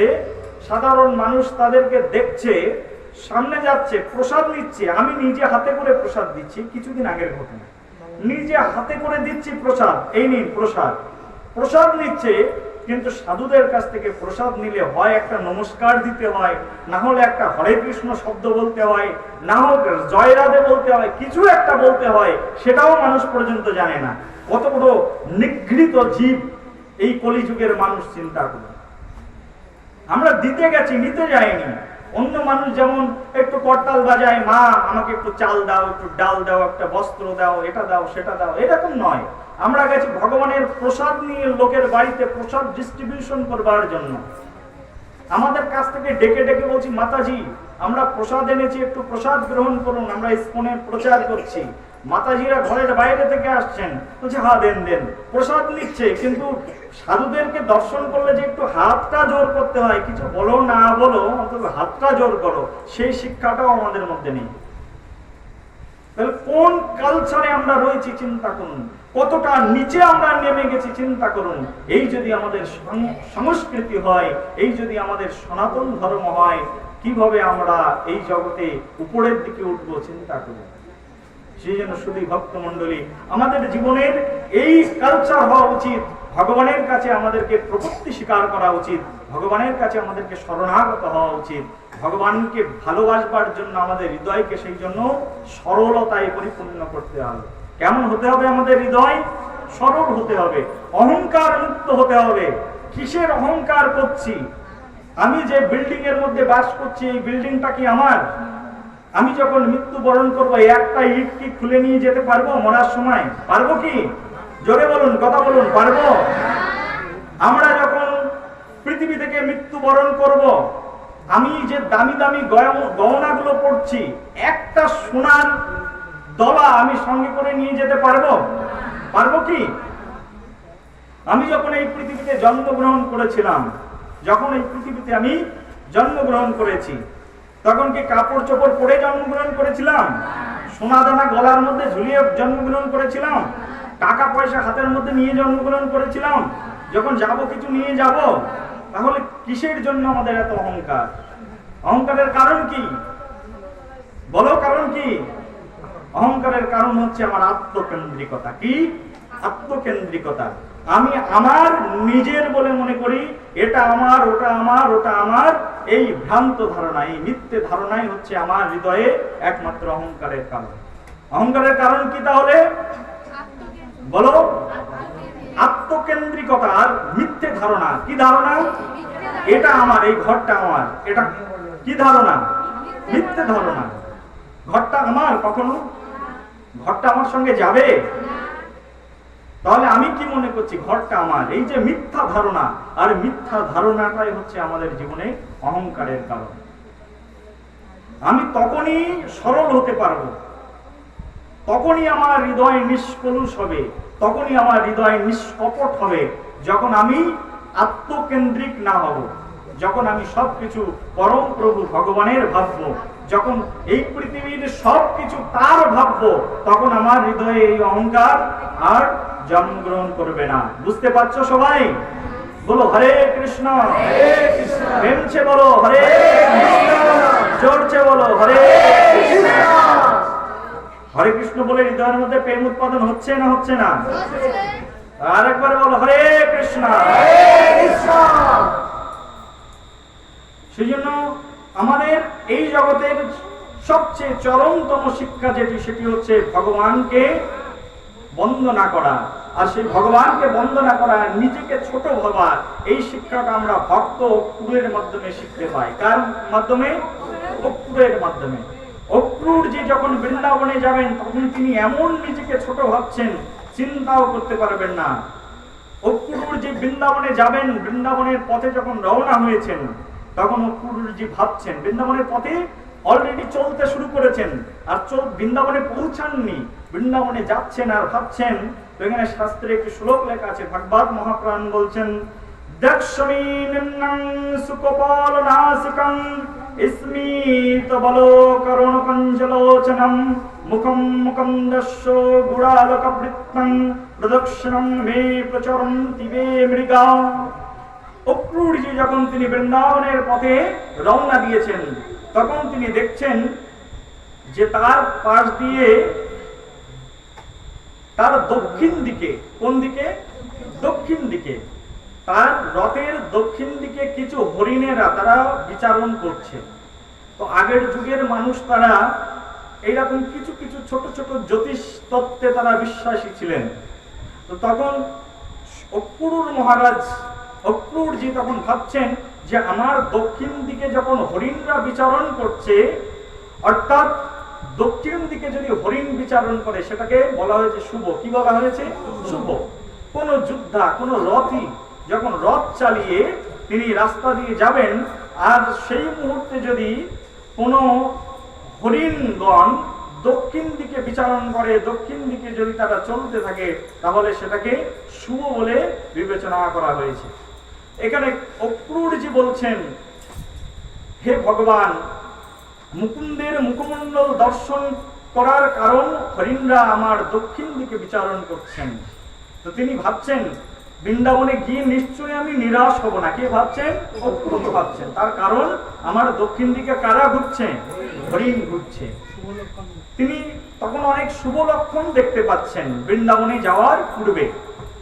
তার কারণ অক্রূরজি বলছেন তার বন্দনাতে, স্তবে বলছেন যে ভগবান হচ্ছে এমন, ভগবান হচ্ছে অভক্তের দৃষ্টির অগোচর।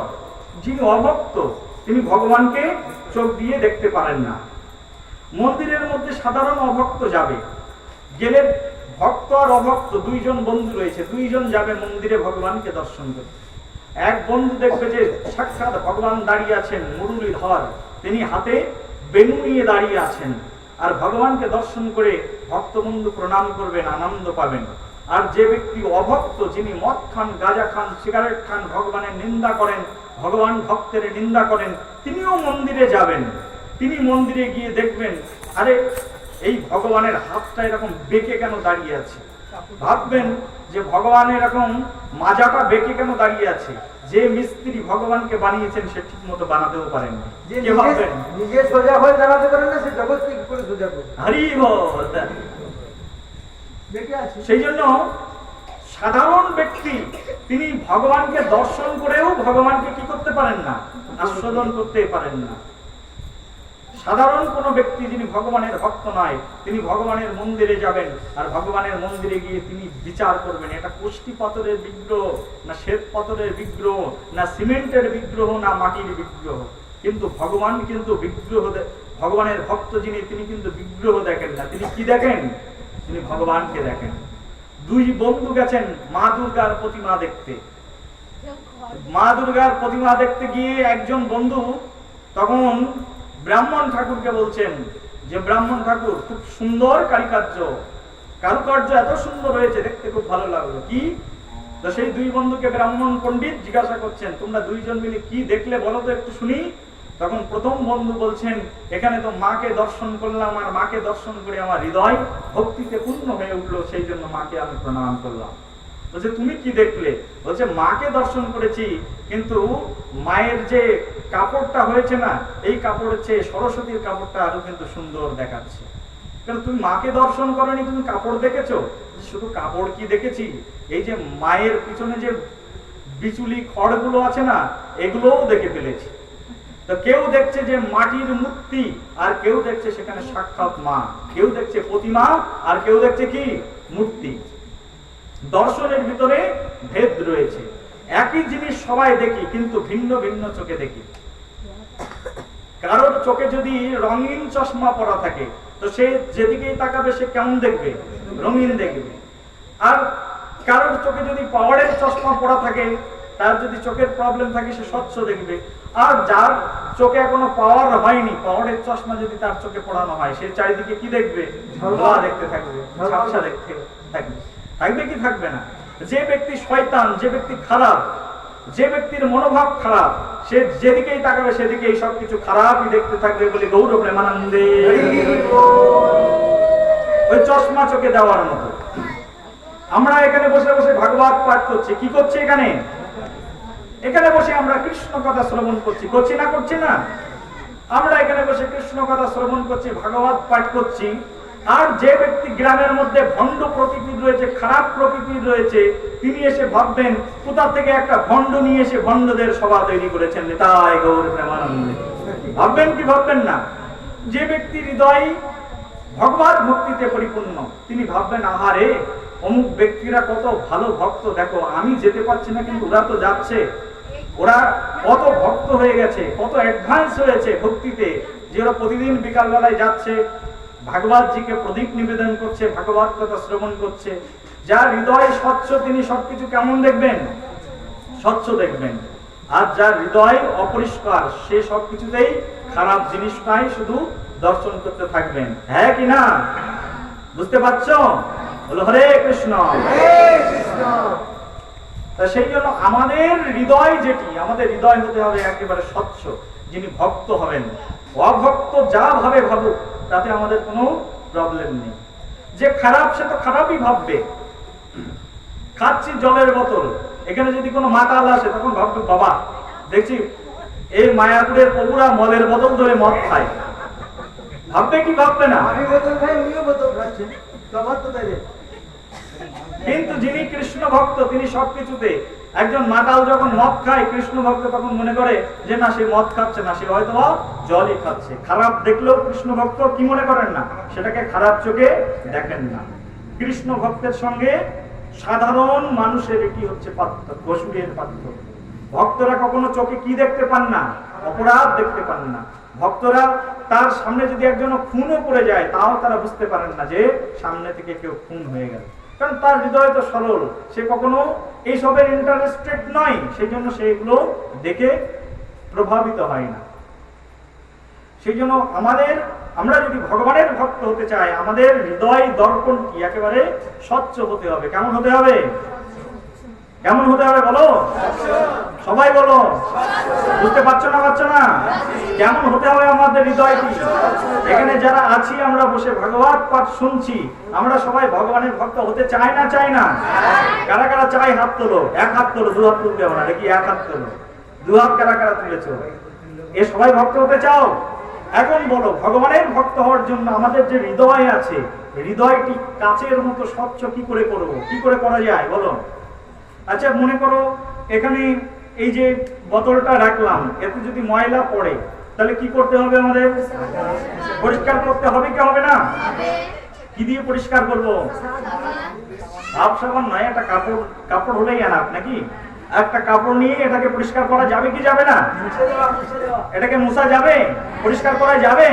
বুঝতে পারছো আমার কথা? সহজ বাংলায় বলছি, এটা পরিষ্কার করা যাবে কি?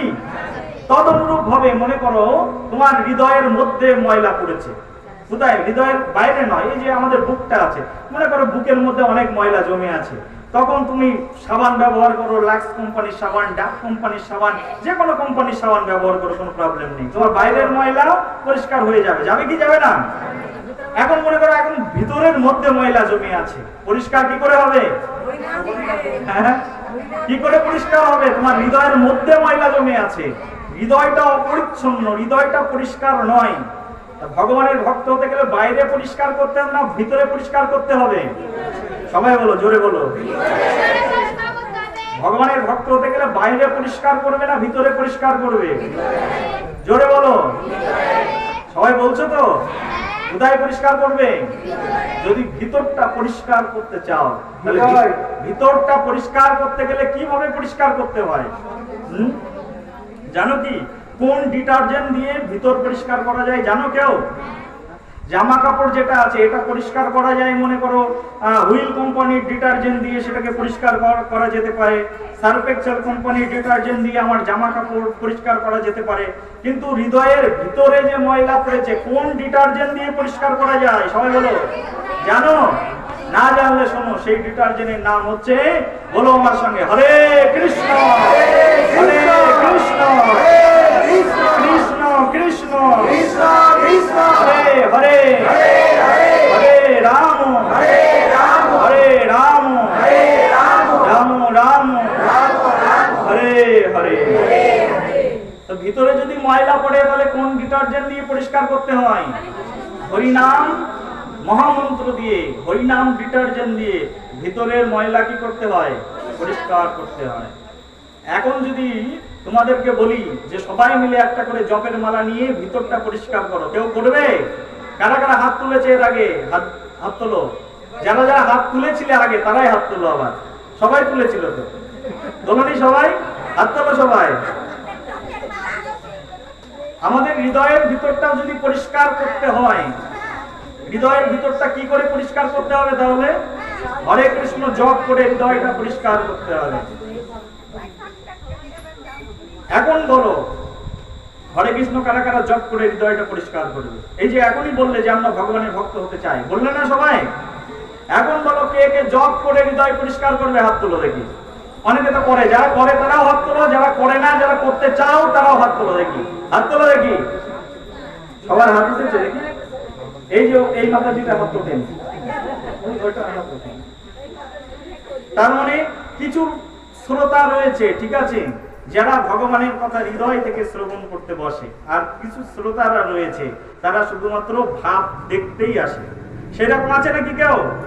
আছে? কারা আছে? হাত তোলো। থাকলেও আর হাত তোলা যাবে না নাকি? যারা হৃদয় পরিষ্কার করতে চায় কি করতে হবে? তাহলে তাদের হরে কৃষ্ণ মহামন্ত্র জপ করতে হবে। এখন শোনো, হরে কৃষ্ণ মহামন্ত্র কি করে জপ করতে হয়। হরে কৃষ্ণ মহামন্ত্র জপ করার জন্য এখানে কারা কারা দীক্ষা নিয়েছো? হাত তোলো দেখি। দীক্ষা নিয়েছো? হাত তোলো। দীক্ষা নিয়েছো কারা? তার মানে অর্ধেক লোক দীক্ষা নিয়েছো, অর্ধেক লোক দীক্ষা নেওনি। এখন হরে কৃষ্ণ মহামন্ত্র যেটা জপের মালা কই দেখি।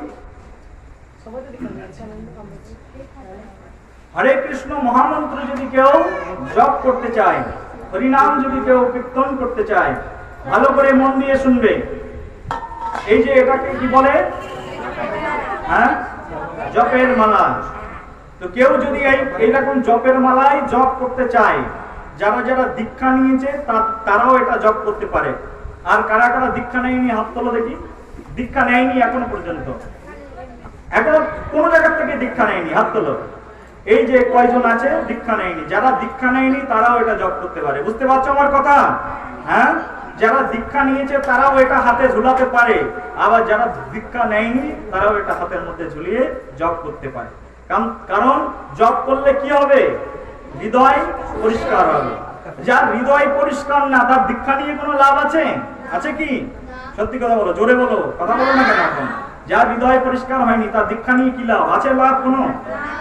জোরে বলো, আরো জোরে বলো। আমার এখন হৃদয় পরিষ্কার হয়নি, আমার হৃদয়ের মধ্যে ময়লা একদম ভর্তি, ভিতরে ময়লা ভর্তি। আর আমি গুরুদেবের কাছে কি বললাম, গুরুদেব দীক্ষা দাও, কোনো লাভ হবে? হ্যাঁ, ময়লা রয়েছে, আর ময়লার মধ্যে গুরুদেব একখানা ধানের বীজ ছড়িয়ে দিল, ধান গাছ হবে? হবে কি? তা হৃদয়ের মধ্যে ময়লা রয়েছে, আর হৃদয়ের মধ্যে ময়লার মধ্যে গুরুদেব একটা বীজ মন্ত্র দিল, কোনো কাজ হবে? জোরছে বলো, হবে? কথা বলো না কেন, জোরে বলো। বলো হরে কৃষ্ণ।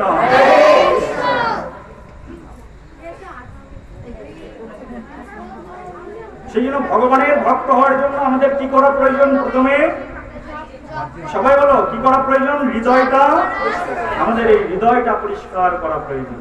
আর যতদিন পর্যন্ত হৃদয় পরিষ্কার না হবে, যতদিন পর্যন্ত হৃদয় মার্জিত না হবে, ততদিন পর্যন্ত আমরা ভগবানের করুণাকে লাভ করতে পারবো না। এটা আমাদের দ্বারা সম্ভব নয়। সেই জন্য হরে কৃষ্ণ মহামন্ত্র সবাই জপ করতে পারে। শ্রী চৈতন্য মহাপ্রভু বলেছেন, কি শয়নে, কি ভজনে, কি বা জাগরণে, অহর্নিশি কৃষ্ণ চিন্তা বলহ বদনে। শয়ন করতে করতেও কৃষ্ণের নাম করো, শুতে গেলে কার নাম করো? একদম এরকম শুয়ে পড়েছো, খাটের পরে বেডে পা দিয়ে শুয়ে পড়ছি, কি বলবে? খেতে বসেছো, কোন মন্ত্রতন্ত্র কিছুই জানো না, একটু অন্নটা মাখিয়ে নিয়েছো, বলো হরে কৃষ্ণ আর গপাগপ খাওয়া শুরু করে দাও। সমস্যা আছে? জোরে বলো। হরে কৃষ্ণ বলো আর খেতে শুরু করো। তো মহাপ্রভু বলছেন, কি শয়নে, কি স্বপ্নে। ঘুমের মধ্যে স্বপ্ন দেখছো, তো স্বপ্নের মধ্যেই হরে কৃষ্ণ বলে চিল্লিয়ে ওঠো, উঠবে? হ্যাঁ, ওটা উচিত নাকি? ঘুমের মধ্যে অনেকে এরকম মা বলে চিৎকার করে ওঠে, ভয় পেয়ে ওঠে, স্বপ্ন দেখে না এরকম। কিন্তু মহাপ্রভু বলছেন, স্বপ্নের মধ্যেও হরে কৃষ্ণ বলে ওঠো, বলো হরে কৃষ্ণ। স্বপ্নের মধ্যেও কি? হরে কৃষ্ণ। কি শয়নে, কি স্বপ্নে, কি বা জাগরণে, অহর্নিশি, সকাল থেকে সন্ধ্যা করে, সকাল থেকে শুরু রাত, অল টাইম 24 ঘন্টা কৃষ্ণ চিন্তা, কৃষ্ণ কথা বলহ বদনে। তোমার মুখে সবসময় কি বলবে? কৃষ্ণ কথা বলবে। দেখবে ইস্কনের ভক্তরা, একজন ভক্ত আরেকজনের সঙ্গে দেখা হয়, কৃষ্ণ ভক্ত একজনের সঙ্গে আরেকজনের দেখা হলে কি বলে? বলো, কি বলে? কি বলে? এখন মনে করো পাশের বাড়ির এক দিদির সঙ্গে সকালবেলায় উঠে তোমার দেখা হলো, কি বলবে? আমাদের কালচার চেঞ্জ করা উচিত। দিদি কেমন আছো, গুড মর্নিং, গুড আফটারনুন, এগুলো আমাদের ভাষা নয়। আমরা যে ছেলে মেয়েদেরকে শিখাই, আমাকে হোয়াটসঅ্যাপে কেউ লেখে হরে কৃষ্ণ গুড মর্নিং, না হরে কৃষ্ণ না, good morning, good afternoon, how are you প্রভু। এগুলো আমাদের কালচার নয়। আমাদের কালচার কি? কারোর সঙ্গে দেখা হবে কি বলতে হবে? জোরে বলো, কি বলতে হবে? আমার সঙ্গে দেখা হলে কি বলবে? আমার সঙ্গে দেখা নয়, কারোর সঙ্গে পাশের বাড়িতে দেখা হলো কি বলবে? হরে কৃষ্ণ বললে কি হবে? তোমার হৃদয় শোধন হবে। আর বলবে গুড মর্নিং, কোনো কাজ হবে? বিকাল বেলায় দেখা হলো গুড আফটারনুন, কোনো কাজ হবে? লাভ আছে কোনো কিছু? হ্যাঁ, এটা আমাদের কালচার নয়। এটা কাদের কালচার? এটা বিদেশিদের কালচার। আমরা কি সব ইংরেজ হয়ে গেছি নাকি? ইংরেজ নাকি আমরা সব? ইংরেজি ভাষায় বলার কোনো দরকার নেই গুড মর্নিং। ইংরেজরা বরঞ্চ সবাই সকালবেলায় হলেই একজন আরেকজনের সঙ্গে দেখা হলে হরে কৃষ্ণ বলে, কি বলে?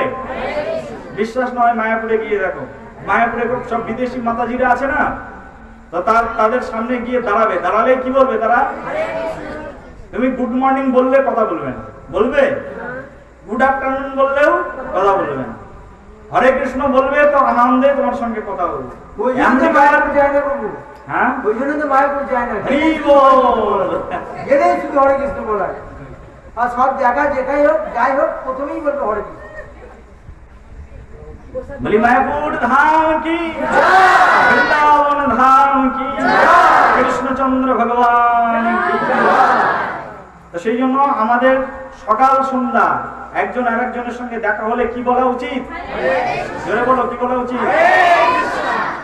আমরা দেখেছি এরকম, এই যে অনেক গ্রামের দিকে তো যাচ্ছি এখন প্রোগ্রাম করতে, সেসব জায়গায় গেলে দেখি সে গ্রামের দিকে সব এক জায়গায় বসে মাচা তৈরি করে সেখানে বসে কি তৈরি হয়? তাস খেলার আঁকড়া তৈরি হয়। আর তাস খেলার আঁকড়ায় সেখানে আরেকজনকে দেখলে গালাগালি দিয়ে কথা বলে সেখানে। হ্যাঁ, বলবে এই রাস্কেলের বাচ্চা এদিকে আয়, এখানে বস। এই হচ্ছে culture.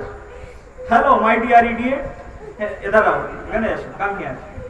My dear idiot, come here. এরকম করে কথা বলে।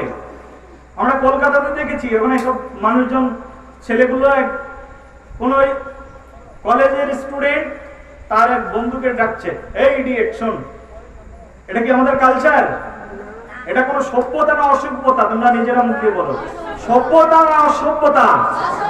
জোরে বলো কি? এটাকে বলা হয় অসভ্যতা। এই ইডিয়েট শোন, এই রাস্কেল শোন, এটাকে কি বলে? কিন্তু আমরা তাস খেলার আসলে গিয়ে সেখানে গিয়ে মুখ খারাপ করে অমুককে ডাকি অমুককে ডাকি। আমাদের এগুলো কালচার? কি করা উচিত? একজন আরেকজনের সঙ্গে দেখলে বৃদ্ধ বয়স যারা বিশেষ করে বৃদ্ধ হয়েছেন তাদের কর্তব্য কি? তাদের কাছ থেকে যারা এই জন্মের লোক রয়েছে তারা শিখবে। কাদের কাছ থেকে শিখবে? যারা বৃদ্ধ ব্যক্তি তাদের কাছ থেকে শিখবে, বয়োজ্যেষ্ঠ যারা তাদের কাছ থেকে শিখবে। ঠাকুমা যদি মুখে গালাগালি দিয়ে কথা বলে, তাহলে বাড়ির বৌমাগুলো ঠাকুমাকে কি এমনিতেই ছেড়ে দেবে? তারাও তো গালাগালি দিয়ে বলবে, বলবে কি বলবে না? বাড়ির বৃদ্ধ দাদু রয়েছেন, দাদু যদি কাউকে গালাগালি দিয়ে কথা বলে, তাহলে সাধারণ মানুষ কি শিখবে? গালাগালি শিখবে কি শিখবে না? সেই জন্য যারা বৃদ্ধ হয়েছে বরঞ্চ তাদের আগে পরিবর্তন হওয়া উচিত। কিন্তু একটা কথা আমি সত্যি কথা বলবো, হ্যাঁ, বৃদ্ধ মানুষগুলো কিন্তু সহজে পরিবর্তন হবে না বলে গৌর প্রেমান। আচ্ছা, আপনাদের এখানে কোনো বাঁশঝাড় আছে? হ্যাঁ, কালকে বাঁশঝাড় যেখানে আছে সেখানে যাবেন। যাওয়ার পরে দেখবেন ওখানে কচি কচি কিছু বাঁশ আছে। ওই বাঁশের আগাগুলো ধরে টানবেন, সঙ্গে সঙ্গে কিন্তু আপনার কাছে চলে আসবে। আসবে কি আসবে না? আর যে বাঁশগুলো একদম পেকে গেছে ওইগুলোকে টানবেন, আসবে কি? সেই জন্য বৃদ্ধ মানুষ যেগুলো একবার বিগড়ে গেছে সেগুলোকে আর সহজে চেঞ্জ করা যাবে না বলে তাই গৌর প্রেমানন্দে। সত্যি কথা বলছি কি না? যুক্তি আছে কি নেই? তাহলে বলুন হরে কৃষ্ণ। সেই জন্য কৃষ্ণ ভজন করবার জন্য টাইম কোনটা? কখন থেকে কৃষ্ণ ভজন করতে হয়? শিখতে হয় কখন থেকে? হ্যাঁ, ছোটবেলা থেকে শিখতে হয়। ধ্রুব মহারাজ 5 বছর বয়সে কৃষ্ণকে লাভ করেছিল। কত বছর বয়সে? প্রহ্লাদ মহারাজ 4 বছর বয়সে কৃষ্ণকে লাভ করেছিল। কত বছর বয়সে? ভগবানকে লাভ করার জন্য কোন বয়স দরকার? ছোট থেকেই কৃষ্ণ ভজন করতে হয়। কিন্তু আমরা সবার ধারণা কি, যেখানে সব এই যে বৃদ্ধ দিদাগুলো এখানে এসে পাঠ শুনছে, বরঞ্চ বৃদ্ধ দিদাদের না এসে যারা এখন রয়েছে, এখন তরতাজা রয়েছে, বৌমাগুলো, যারা বাড়ির পুরুষ ছেলেগুলো রয়েছে, নতুন নতুন ছেলেগুলো রয়েছে, মদ খাচ্ছে, বিভিন্ন ভাবে বিকৃত হয়ে যাচ্ছে, সমাজে অশ্লীল কর্ম করছে, তাদেরকে বরঞ্চ নিয়ে এসে এখানে বসানো উচিত ভাগবত কথায়। উচিত না? উচিত না? কাদের শোনা উচিত কৃষ্ণ কথা? যুবকদের কৃষ্ণ কথা শোনা উচিত। কালকে যখন বাড়িতে যাবে, বাড়িতে যে কটা ছেলেরা রয়েছে অল্প বয়সী ছেলে বউগুলো রয়েছে, তাদেরকে বলবে চলো ভাগবত কথা শুনতে। বলবে কি বলবে না? জোরে বলো। বলবে সবাই? পাশে কাউকে দেখা হবে, কালকে যখন সকালে ঘুম থেকে উঠবে, যাকে দেখা হবে তাকে বলবে যে আমাদের ভাগবত পাঠ হচ্ছে, যাবে। বলবে না? বলবে না? এটা আমাদের কর্তব্য। কাদের কর্তব্য? সমাজ পরিবর্তন করা হচ্ছে আমাদের কর্তব্য। সেই জন্য এখানে যারা বসেছ ভাগবত কথা শুনতে, সব ইয়ং ছেলেদেরকে এখানে ডেকে নিয়ে আসবে। তারা বসে ভাগবত কথা শুনুক, তারা তাদের সমাজকে পরিবর্তন করুক। আমরা পরিবর্তন করতে পারবো? বৃদ্ধ মানুষ বৃদ্ধ বয়সে কৃষ্ণ ভজন কিসের জন্য? হ্যাঁ, জমের ভয়ে। কিসের ভয়ে? জমের ভয়ে। এই দেখো প্রণাম করতে জানে না, এদিকে ঘুরো, প্রণাম করা শেখাবে নাকি? এত সময় ধরে নমস্কার করা শেখাচ্ছে, কোনো নমস্কার করাই শিখলো না। বাড়ি কোথায় তোমার? পাশের গ্রামে? মোটরসাইকেল নিয়ে পৌঁছে দিয়েছো নাকি? পাশের গ্রামে বাড়ি? আচ্ছা, সবাই বলো হরে কৃষ্ণ। শ্রীল প্রভুপাদ কি? তাহলে আমাদের সমাজ পরিবর্তন করবার জন্য কি দরকার? আমাদের শৈশব থেকেই কৃষ্ণ ভজন করার শিক্ষা দরকার। আবার গ্রামগঞ্জে কিছু একেবারে ডামূর্খ আছে, বুঝছো তো? ডামূর্খ, জীবনে কোনোদিন এমনি তো এবিসিডির পাতাও পড়েনি, আবার কোনোদিন শাস্ত্রও পড়েনি। ধর্ম যে কয়টা গ্রন্থ আছে, গীতার মধ্যে কয়টা পৃষ্ঠা আছে জানে না। আবার তারা সবাইকে বলে যে একাদশী করতে গেলে একাদশী করতে গেলে আগে স্বামী মরতে হবে, মরার পরে একাদশী করতে হবে, বলে কি বলে না? এখানে কেউ আছে এরকম কথা বলে? হাত তুলো। এখানে কেউ আছে এরকম কথা বলে? যারা বলে তারা হচ্ছে ডাহা মূর্খ। তাদের উপাধি কি দিলাম? ডাহা মূর্খ একেবারে। তাদের মতো মহামূর্খ পৃথিবীতে একটাও নেই। এই যে ব্যক্তি কাউকে উপদেশ দেয় তোমার স্বামী মরার পরে একাদশী করবে, সে একদম ডাইরেক্ট কোথায় যাবে? নরকে। কোথায় যাবে? জোরে বলো, কোথায় যাবে? জোরছে বলো। কৃষ্ণ ভজন করবার জন্য, একাদশী করবার জন্য বয়স কত? একেবারে ছোটবেলা থেকেই কৃষ্ণ ভজন করতে হবে। হরিভক্তি বিলাসে বলা হয়েছে 8 বছর থেকে শুরু একাদশী করা, আর কলিযুগে 80 বছর পর্যন্ত তাকে একাদশী করতেই হবে। কত বছর থেকে? 8 থেকে 80 তাকে একাদশী করতেই হবে। ছেলে আমার একাদশী করতে যাচ্ছে না, মেয়ে একাদশী করতে যাচ্ছে না, মেয়েকে ললিপপ দিয়ে ভুলিয়ে রাখছি, ছেলেকে ললিপপ দিয়ে ভুলিয়ে রাখছি, এটা আমাদের কালচার হওয়া উচিত নয়। ছেলে মেয়ের জন্য আমাদেরকে শাসন করতে হবে, কঠোর হতে হবে। একাদশী করে তো পালন করে না, ধরে পিটাতে হবে। পড়াশোনা করে না, স্কুলে যায় না, তখন একটা লাঠি বের করি, বেদ বের করি, বেদ বের করে বলি এই তুই পড়াশোনা করছিস না কেন? তখন আমরা মারি না ছেলে মেয়েদের। একাদশী করছে না তার জন্য কিন্তু আমরা মারি না, মারি কি? ভগবানকে প্রণাম করছে না, গীতা পড়ছে না, তার জন্য ছেলে মেয়েদের কিছু বলি না, বলি? কিন্তু আমাদের কালচার পরিবর্তন করতে হবে। বুঝতে পারছো আমার কথা? বলো হরে কৃষ্ণ। না হলে নিজেও নরকে যাবে, ছেলে মেয়েও নরকে যাবে। বলো হরে কৃষ্ণ। বলো আমরাও নরকে যাবো। হরে কৃষ্ণ। যাবে নরকে? নরকে যদি না যেতে চাও তাহলে ছেলে মেয়েদেরকে একাদশী করা শেখাতে হবে, ছেলে মেয়েদেরকে কৃষ্ণ ভজন করা শেখাতে হবে, জপের মালায় নিজে জপ করতে হবে, ছেলে মেয়েদেরকে বলতে হবে জপ করো। বুঝতে পারছো আমার কথা? সেই জন্য স্বামী মরে যাওয়ার পরে মরা ভজন খাবো একাদশীতে, এইরকম উচিত নয়। উচিত কি? বরঞ্চ স্বামীকে সঙ্গে করে নিয়ে একাদশী করা উচিত। স্বামী যদি নাও করতে চায়, নিজে অন্তত একাদশী করে স্বামীর জন্য একাদশীর যে ফল, সেই একাদশীর ফল স্বামীকে দেওয়া উচিত। বুঝতে পারছো? দেখো কোন কোন লোকজন আছে তারা ভাগবত কথা শুনতে আসে না। স্বামী হয়তো ভাগবত বিদ্বেষী, স্ত্রীর কর্তব্য ভাগবত পাঠ শুনে, ভাগবত পাঠ শুনলে ফল হয় না? হয় না? ভাগবত পাঠ শ্রবণের যে ফল, সেই ফলটি স্ত্রীর কর্তব্য সেই স্বামীকে প্রদান করা। কাকে প্রদান করা? এই যে বসে ভাগবত পাঠ শুনছো, যদি তোমার পরিবারে তোমার শ্বশুর একেবারে অসুর থাকে, আর তোমার স্বামী যদি অসুর থাকে, অথবা তোমার শাশুড়ি অসুর রয়েছে, বা তোমার ছেলেটা অসুর রয়েছে, তোমার মেয়েটা অসুর রয়েছে। অসুর মানে কি? যারা কৃষ্ণের বিদ্বেষী তাদেরকে অসুর বলে। অসুর কারা? ভগবানের বিদ্বেষী যারা, ভগবানকে যারা ভালোবাসে না তাদেরকে অসুর বলে। সবাই বলো অসুর কাদের বলে? ভগবান বিদ্বেষী। ভগবানকে যারা ভালোবাসে না তাদের কি বলে? অসুর। আর ভগবানকে যারা ভালোবাসে তাদের কি বলে? ভক্ত। সুর, সুর বা ভক্ত। সুর আর অসুরের মধ্যে পার্থক্য বুঝতে পারছো তো? হ্যাঁ, ভগবানকে যারা ভালোবাসে না তারা কি? অসুর। তোমার নিজের পেট থেকে একটা অসুর জন্মেছে, মনে করো তোমার ছেলে, অসুর কি অসুর না? ভগবানকে ভালোবাসে না, তার মানে অসুর। তো তোমার পেট থেকে যে অসুর জন্মেছে, আজকে ভাগবত পাঠ শুনবে, শুনে গিয়ে এই ফলটা একদম অসুরকে দিয়ে দেবে। তোমার ছেলে অসুরকে দেবে কি দেবে না? দিলে কি হবে? তোমার ছেলে ভগবানের ভক্ত হয়ে যাবে। সেই জন্য এরকম ভক্ত সঙ্গে যেতে হয়। যার মনে ভক্তি আছে তিনি ভক্তি অর্জন করবে, আর অর্জন করে সেই ফলটি বাড়িতে যদি কোনো অসুর থাকে, সেই অসুরকে কি করবে? অসুরকে মনে মনে বলবে, হে ভগবান, আজকে ভাগবত পাঠ শুনলাম 3 ঘন্টা ধরে, তো এই 3 ঘন্টা ধরে ভাগবত পাঠ শুনে আমার তো কিছু না কিছু অর্জন হয়েছে।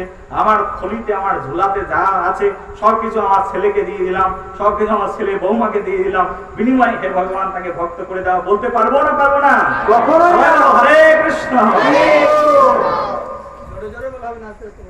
তো সেই জন্য এইভাবে আমাদের কি করতে হয়? গঙ্গা স্নান, ভাগবত পাঠ, হরিকথা শ্রবণ, এগুলোর ফল অসুরদেরকে প্রদান করলে অসুরদের হৃদয়ে কিছু না কিছু পরিবর্তন অবশ্যই হয়। বলো হরে কৃষ্ণ। তো দেখো, তাহলে ভগবানের ভক্ত হতে গেলে আমাদের কি করতে হবে? তাহলে হৃদয়টা আমাদের কেমন হতে হবে? একেবারে বিশুদ্ধ হতে হবে, একেবারে সরল হতে হবে। আর সেই সরল বিশুদ্ধ ভাব ছিল অক্রূরজি, আর অক্রূরজি সেই সরল বিশুদ্ধ ভাব নিয়ে তিনি ভগবানকে দর্শন করবার জন্য সেই বৃন্দাবনের পথে যাচ্ছেন। আর বৃন্দাবনের পথে যখন সেই অক্রূরজি যাচ্ছেন,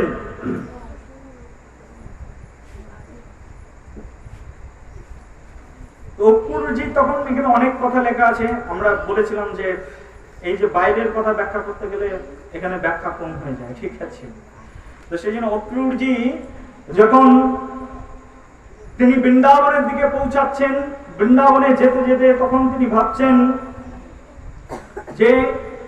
যে নিখিল জগতের ভগবান, অনন্ত কোটি বিশ্ব ব্রহ্মাণ্ডের যিনি মালিক, এতগুলো অসুরের প্রাণ যিনি নিধন করেছেন, সেই ভগবানকে আমি কিভাবে দর্শন করব? সেই ভগবানের দর্শন আমি আদৌ পাবো কি পাবো না? কারণ অসুররা তো ভগবানের দর্শন কি করতে পারে না, করতে পারে না। তো আমার ভিতরে তো কোনো ভক্তি নেই, আমি কি করে ভগবানের দর্শন পাবো? তো তিনি মনে মনে ভাবছেন, হে ভগবান, কৃপা করে অবশ্যই তুমি তোমার যোগ মায়া শক্তির মধ্য দিয়ে নয়, আমাকে কৃপা করে তুমি অবশ্যই দর্শন দেবে। ভগবান সবসময় অসুরদের কাছে মায়া শক্তি দ্বারা কি করেন? নিজেকে আবৃত করে রাখেন। আর মায়ার দ্বারা ভগবান নিজেকে আবৃত করে রাখবার কারণে কোন অসুর ভগবানকে কাছ থেকে দেখলেও কি করতে পারে না, উপলব্ধি করতে পারে না। এখন দুর্যোধন, তিনি ভগবান কৃষ্ণ রয়েছেন, কিন্তু ভগবান কৃষ্ণ যে পরমেশ্বর ভগবান, দুর্যোধনের সামনে কিন্তু কৃষ্ণ দাঁড়িয়ে আছেন, কিন্তু দুর্যোধন বুঝতে পাচ্ছেন না। কিন্তু যুধিষ্ঠির বুঝতে পাচ্ছেন ইনি হচ্ছেন সেই সাক্ষাৎ পরমেশ্বর ভগবান। কিন্তু অভক্ত যিনি, তার হৃদয়টা কেমন থাকে? সেটা মায়ার দ্বারা আবৃত থাকে। আর এই কারণে ভগবান সামনে এসে দাঁড়ালেও কি করতে পারে না, বুঝতে পারে না। তদনুরূপভাবে ভগবানের শুদ্ধ বিশুদ্ধ ভক্ত যারা, যদি গ্রামের মধ্যে কোনো বিশুদ্ধ ভক্ত আসে, বিশুদ্ধ লোক যদি থাকেও, তাহলে যাদের মায়ার দ্বারা জ্ঞান অপহারিত হয়েছে, মায়া অপহারিত জ্ঞানা যারা, তারাও সেই বিশুদ্ধ ভক্তকে দেখলে কি করতে পারে না, বুঝতে পারে না, চিনতে পারে না। যদি সদ্গুরুদেব চোখেও দেখে, দেখছে শুনছে, কিন্তু সদ্গুরুদেবকেও তারা বুঝতে পারে না, কারণ মায়ার দ্বারা তাদের জ্ঞান অপহারিত থাকে।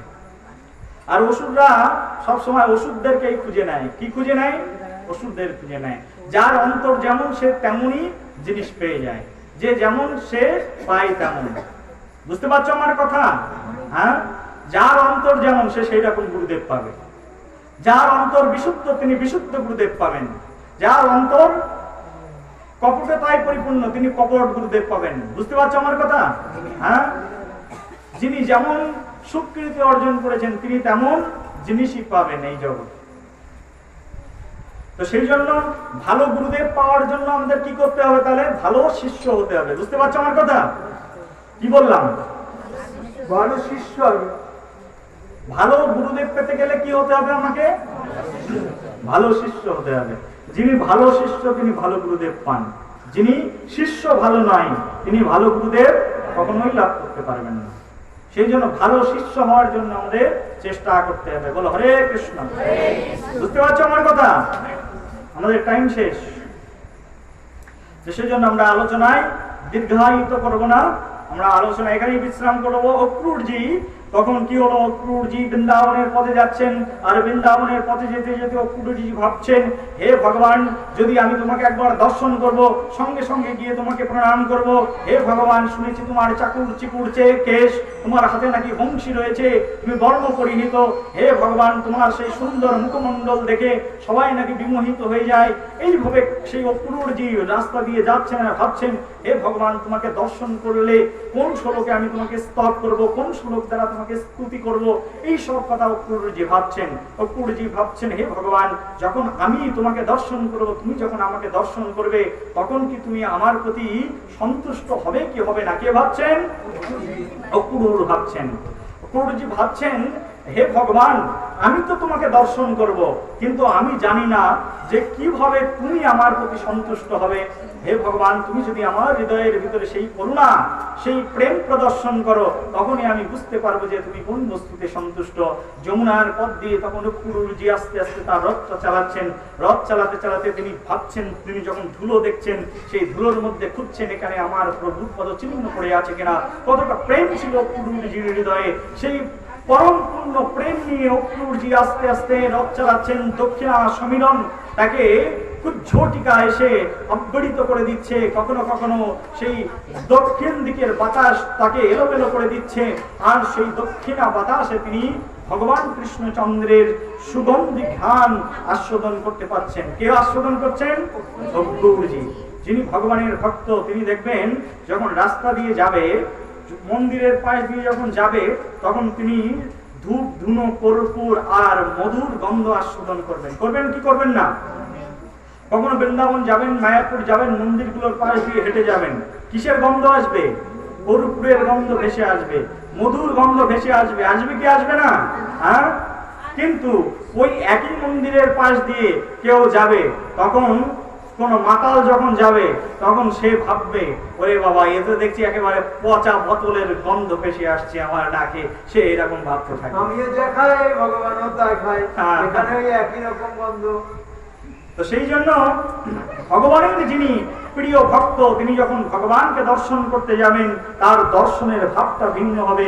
অক্রূরজি যখন ভগবানকে দর্শন করবার জন্য যাচ্ছেন, তখন তার মনোভাব এইরকম যে তিনি ভাবছেন যে এই ধুলোর মধ্যেও মনে হয় ভগবান কৃষ্ণের অস্তিত্ব মিশে আছে, বাতাসের মধ্যেও মনে হয় ভগবান কৃষ্ণের অস্তিত্ব মিশে আছে, পুরো বৃন্দাবনে, পুরো ব্রজের মধ্যে ভগবান কৃষ্ণচন্দ্রের অস্তিত্ব মিশে আছে। আর এই ভেবে সেই অক্রূরজি সে আস্তে আস্তে রথ চালাচ্ছেন আর বৃন্দাবনের দিকে যাচ্ছেন। আর বৃন্দাবনের দিকে যখন গেছেন, বৃন্দাবনে যেই না অক্রূরজি প্রবেশ করেছেন, অক্রূরজি প্রবেশ করলেই তদ্দর্শনোলাদ বিবৃদ্ধ সংগ্রাম প্রেমোনবর্ধারম সমোকুলক্ষণম রথাদবস্কন্দে স্তোতে শশী